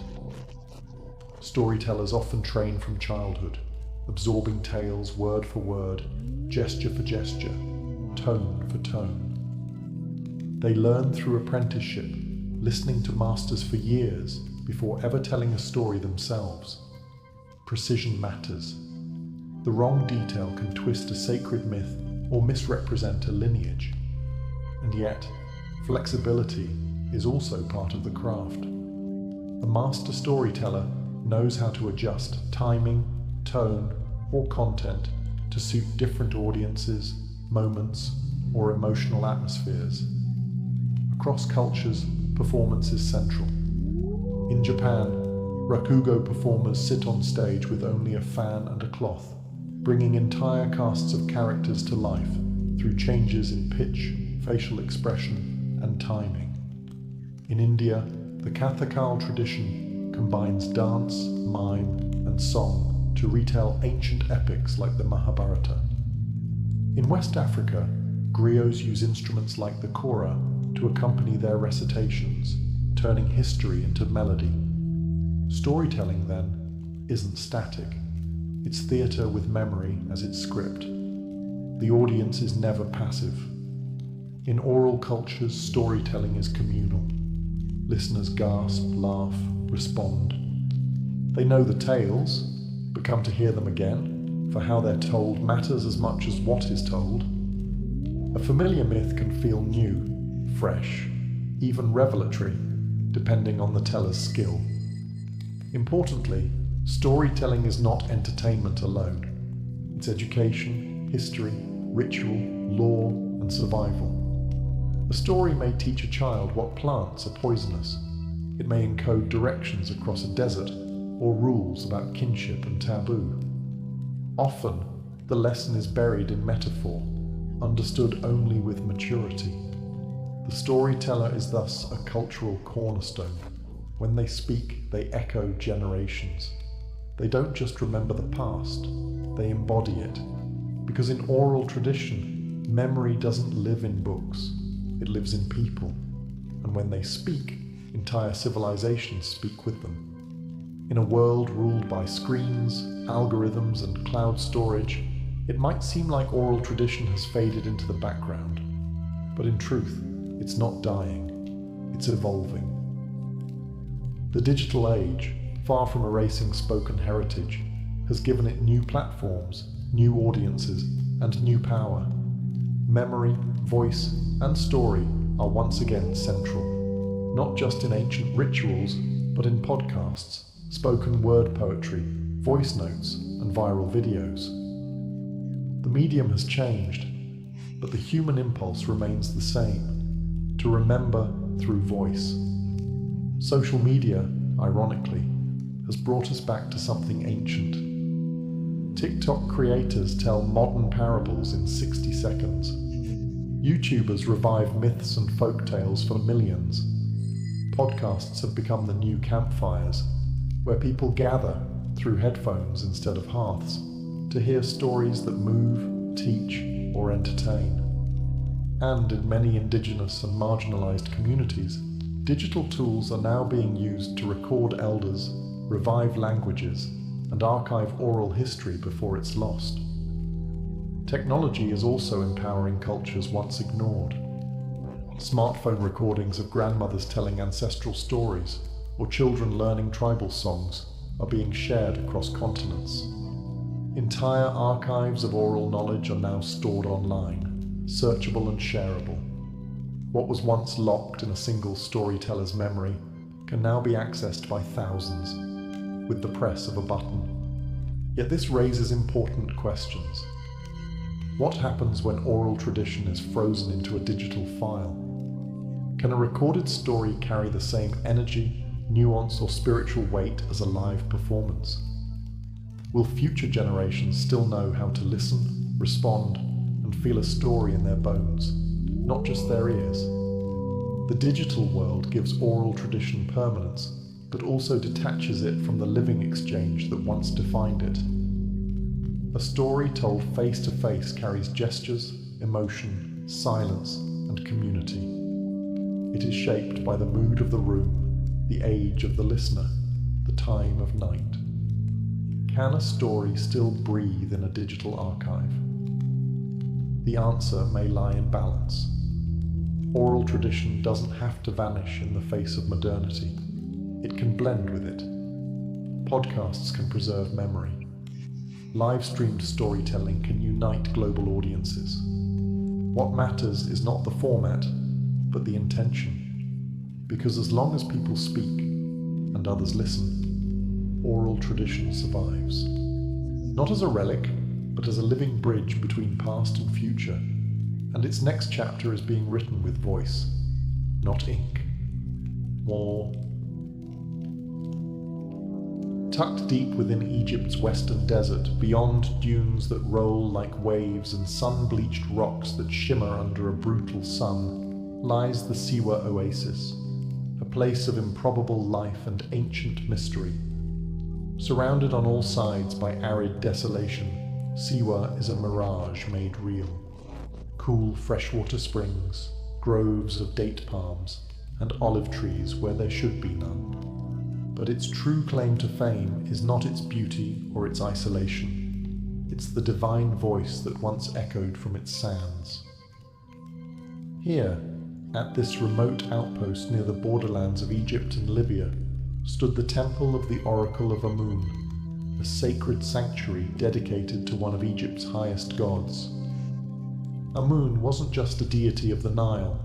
His influence extended across empires, merging with the sun, god Ra, to become Amun-Ra, the king of the gods. But Siwa's oracle wasn't just a religious outpost. It was a spiritual beacon, a place where men came not to worship blindly, but to ask questions of fate and receive answers. Unlike the colossal temples of Thebes or Karnak, the temple of Amun at Siwa was modest in size. Built from limestone and mud brick, weathered by centuries of heat and wind, its strength lay in silence and secrecy.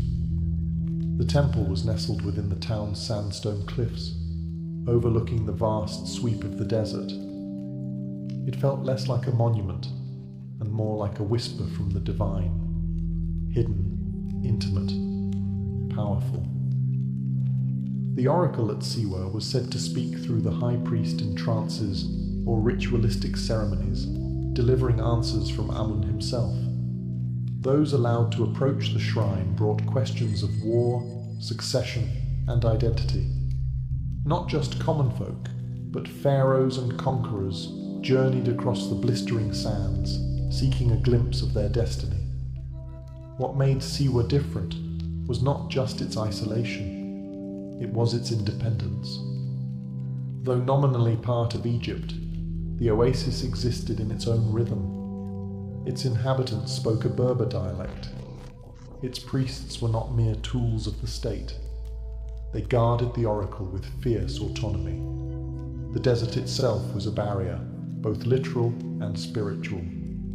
To reach Siwa was a test of resolve, but to hear the oracle's voice was to receive something few ever did, certainty from the gods, or so it was believed.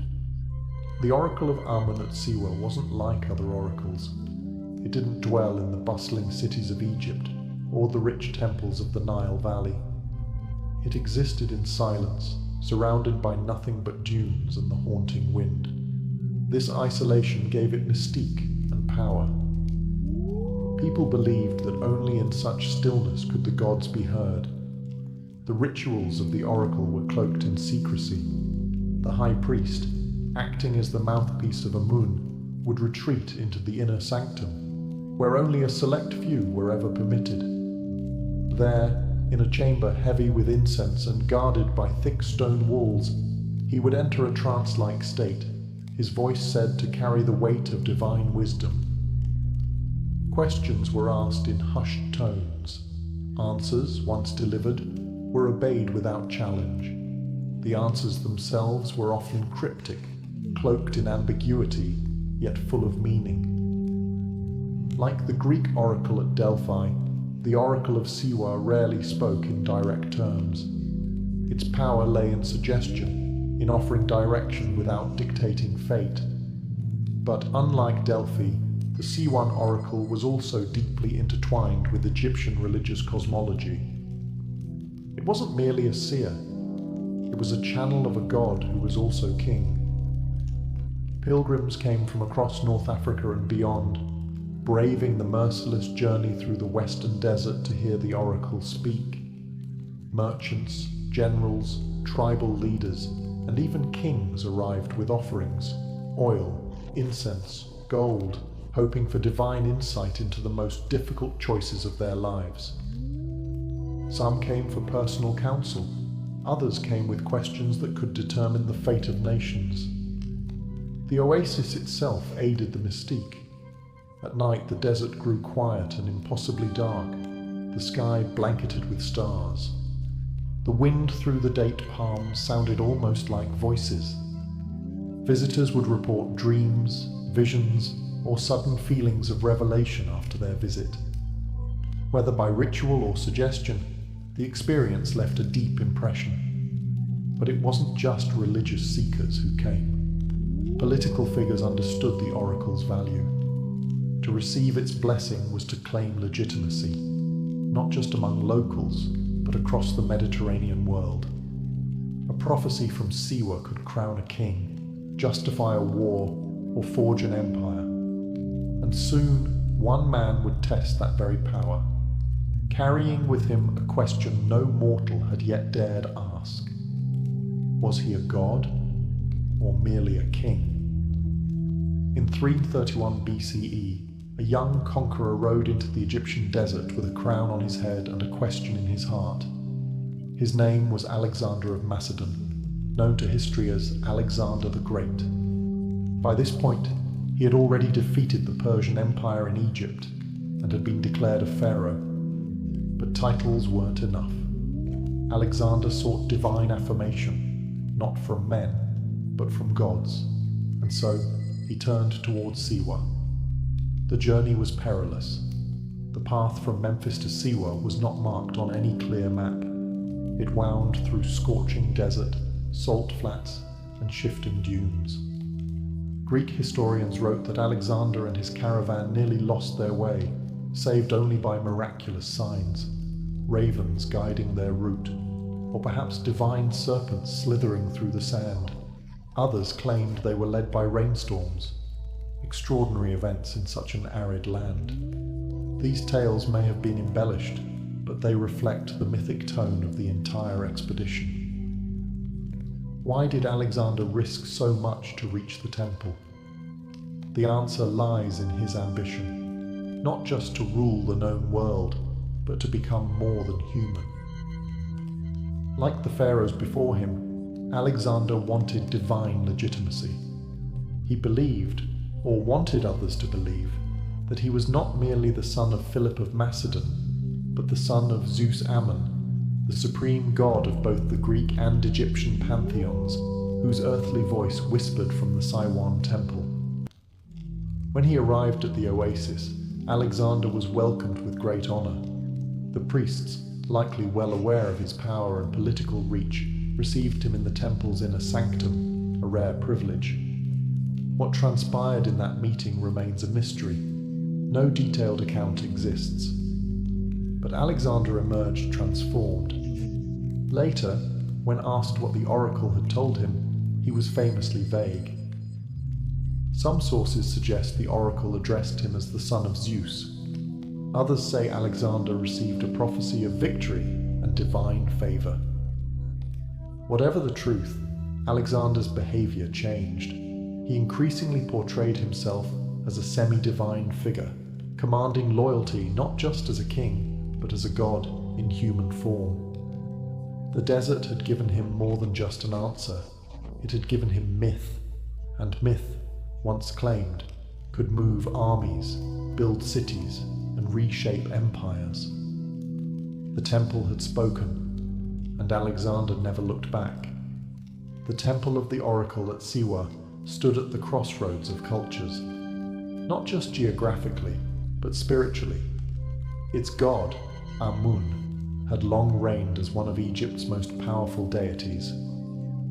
But as Greek influence spread into Egypt, Amun underwent a transformation in the minds of the Mediterranean world. He was reborn as Zeus Ammon, a fusion of two supreme gods, Egyptian and Greek, united in the blazing desert of Siwa. This fusion was more than symbolic. It reflected a broader syncretism, the blending of beliefs, images, and rituals that occurred when empires collided. For the Greeks, Zeus was the king of the gods, thunder-wielding, bearded, omnipotent. Amun, for the Egyptians, was the hidden one, unseen, mysterious, the breath behind all creation. He was often depicted with a ram's horns, symbols of virility, power, and divine presence. When Greeks encountered Amun, they recognized a familiar authority and gave him the name Zeus Ammon. At Siwa, this blended identity took on extraordinary weight. The priests there were Egyptian, trained in ancient rites, yet their fame reached the Hellenistic world. For visiting Greeks like Alexander the Great, the oracle of Zeus Ammon represented not only a divine voice, but a bridge between civilizations. If Alexander could be declared the son of Zeus Ammon, he could rule both Greeks and Egyptians with a single divine lineage. The imagery followed him. Coins minted during his reign began to show Alexander adorned with ram's horns, a direct reference to Zeus Ammon and his divine paternity. This wasn't a stylistic flourish, it was a political message. Alexander wasn't just endorsed by the gods, he was of the gods. This claim helped unify a vast empire where religion was as much a tool of rule as sword or law. Zeus Ammon's cult spread beyond Siwa. Temples were built or rebranded in his name across North Africa, Greece, and even parts of Asia. Pilgrims continued to make the trek to Siwa, drawn by the mystique of a god who was both familiar and foreign, both Greek and Egyptian. The temple had become more than a shrine. It was a cosmic junction where empires, gods, and destinies met. In the echo of its oracle, one could hear the voice not of a single culture, but of a world in transformation. And in that transformation, Zeus Ammon reigned supreme. Unlike the towering pylons of Luxor or the sprawling avenues of Karnak, the temple of the oracle at Siwa was modest in scale, but monumental in meaning. Built into the limestone cliffs of the Akurmi Hill, the structure blended seamlessly into its desert surroundings, almost as if it had emerged from the rock itself. But this wasn't a flaw of grandeur, it was a choice. The temple's power came not from its size, but from its secrecy. Approaching the temple, pilgrims would pass through winding pathways and narrow gates, ascending toward a sanctuary carved into the hill. The complex included a forecourt, a small hall, and finally the Holy of Holies, the inner chamber where the oracle's voice was said to reside. This final space was off limits to all but the high priest and select individuals, like Alexander. Its simplicity concealed its sanctity. There were no grand statues or golden shrines, only silence and the unseen presence of a god. The temple's design served a purpose, to disorient and humble. The tight corridors and sharp angles forced visitors to slow down, to lower their heads, to move with caution and reverence. In the desert, where vastness and exposure ruled, the temple offered enclosure and stillness. Light barely entered the sanctuary. Incense would have hung heavy in the air. Echoes turned whispers into something otherworldly. Scholars believe the temple may have had roof openings or vents to carry the priest's voice into adjoining rooms, heightening the drama of the oracle's declarations. From From the shadows, a god would speak, and listeners would feel awe not because of what they saw, but what they heard. The architecture wasn't just functional, it was ritualistic theatre. Surrounding the temple were other structures, priests' quarters, ritual pools, and sacred gardens fed by natural springs. Even in this arid land, Siwa was blessed with water, adding to the belief that the oasis itself was touched by divine hands. From this sacred hill, one could see the dunes stretching endlessly, a reminder of the temple's isolation and importance. This was not a place for crowds. It was a place for pilgrims, prophets, and kings. A space designed not to impress the eyes, but to stir the soul. And in that still, cloistered chamber, the future could be whispered from stone. As centuries passed and empires shifted, the temple of the oracle at Siwa began to fade, not in legend, but in voice. The divine breath that once stirred the desert winds grew still. By the time the Roman Empire took root in Egypt, the oracle's prominence had begun to wane. What had once been a cosmic crossroads between gods and kings was now a relic of a fading world. There was no single moment when the oracle fell silent. It was a slow unraveling. After Alexander's death in 323 BCE, his generals fought bitterly over his empire, and the political unity that had given the temple prestige dissolved. Though Zeus-Ammon continued to be venerated in name, the pilgrimage to Siwa no longer held the same magnetic pull. Power shifted back to the Nile Valley and to cities like Alexandria, where philosophy and science began to replace oracular faith. The rise of Rome brought new gods, new laws, and new priorities. Roman emperors paid lip service to Egyptian cults, but the centralized bureaucratic religion of the empire left little room for the shadowy ambiguity of oracles. Shrines like Siwa's were increasingly seen as quaint remnants of a mythic past, respected but no longer consulted for matters of state. Then came Christianity. As it spread across Egypt in the early centuries CE, it cast a harsh light on the old pagan ways. By the 4th century, under the Christianized Roman Empire, temples to the ancient gods were being shut down or repurposed. Oracles were denounced as demonic or deceitful. And in this sweeping religious upheaval, the voice of Amun at Siwa, already a whisper, was extinguished. The temple itself fell into disrepair, its stones weathered by time and sandstorms. Priests vanished, rituals ended. The god who once spoke to Alexander and guided kings now stood mute, buried under the sands of history. Travelers still visited, curious about its legacy, but found only silence and ruins. And yet, the story didn't vanish. Siwa became legend, a place spoken of in hushed tones by scholars and dreamers. The temple may have lost its oracle, but it had gained something else. Mystery. In silence, the temple became immortal, not in prophecy, but in memory, not in sound, but in stone. For centuries, the temple of the oracle at Siwa lay hidden from the wider world, buried not under rubble, but under forgetfulness. The oasis remained inhabited, its people living in quiet continuity, but the once sacred temple was no longer a place of pilgrimage. Its walls weathered under relentless desert winds. Its legends, though still told among locals, had faded from global memory.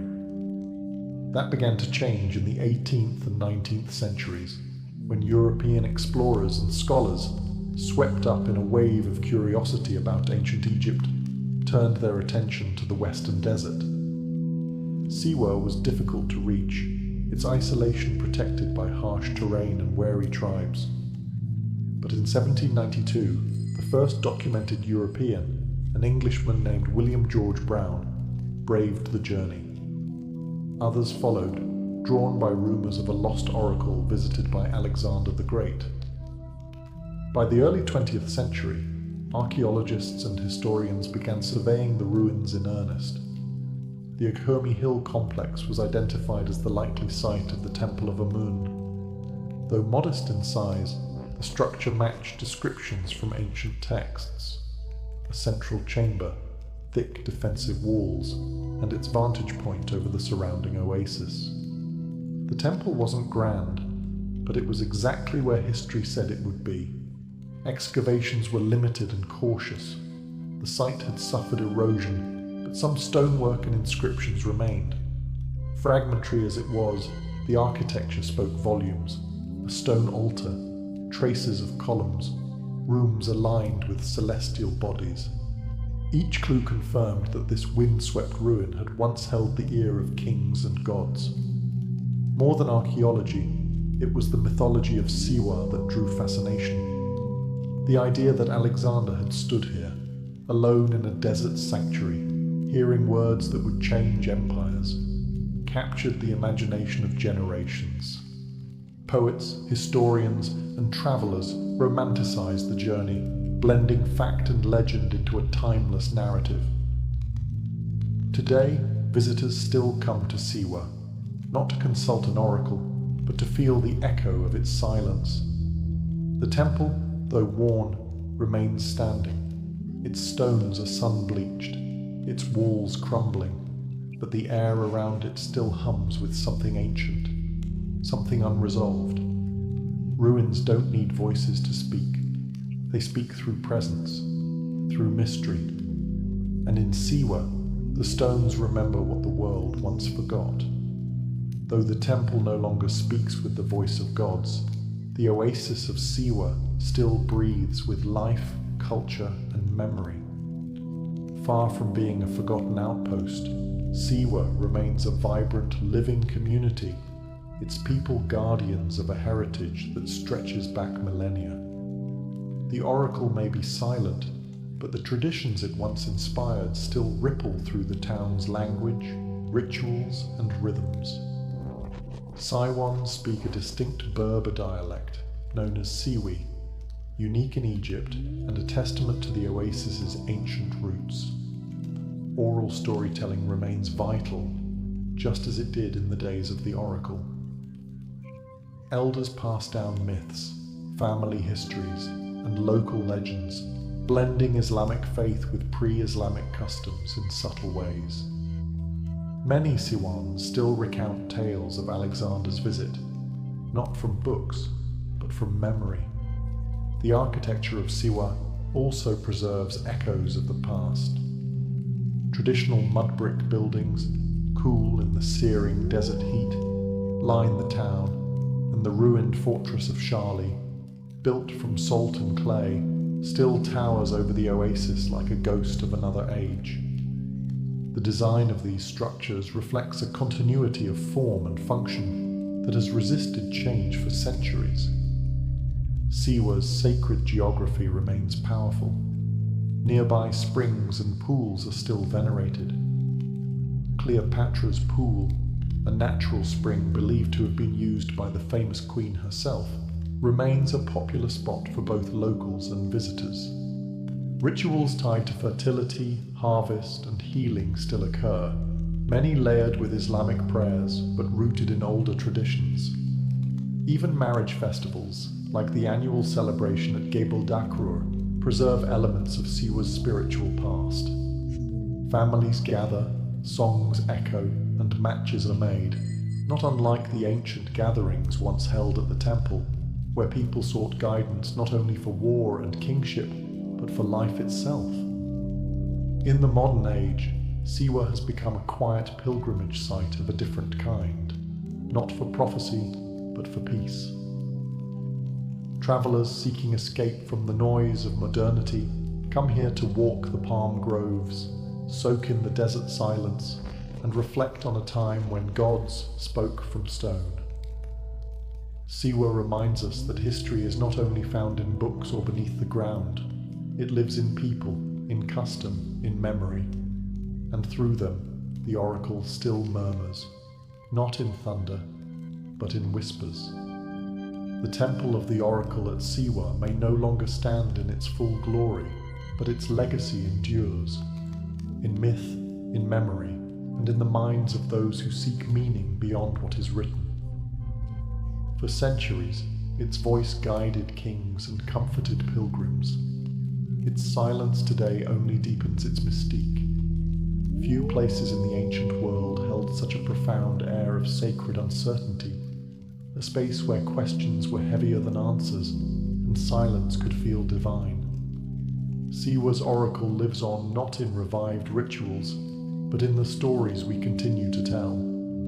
Alexander the Great's visit remains one of history's most compelling crossroads. A mortal man, surrounded by sand, seeking to confirm that he was more than human. Whether the oracle truly declared him a god, or merely allowed him to believe it, the outcome was the same. Destiny was shaped.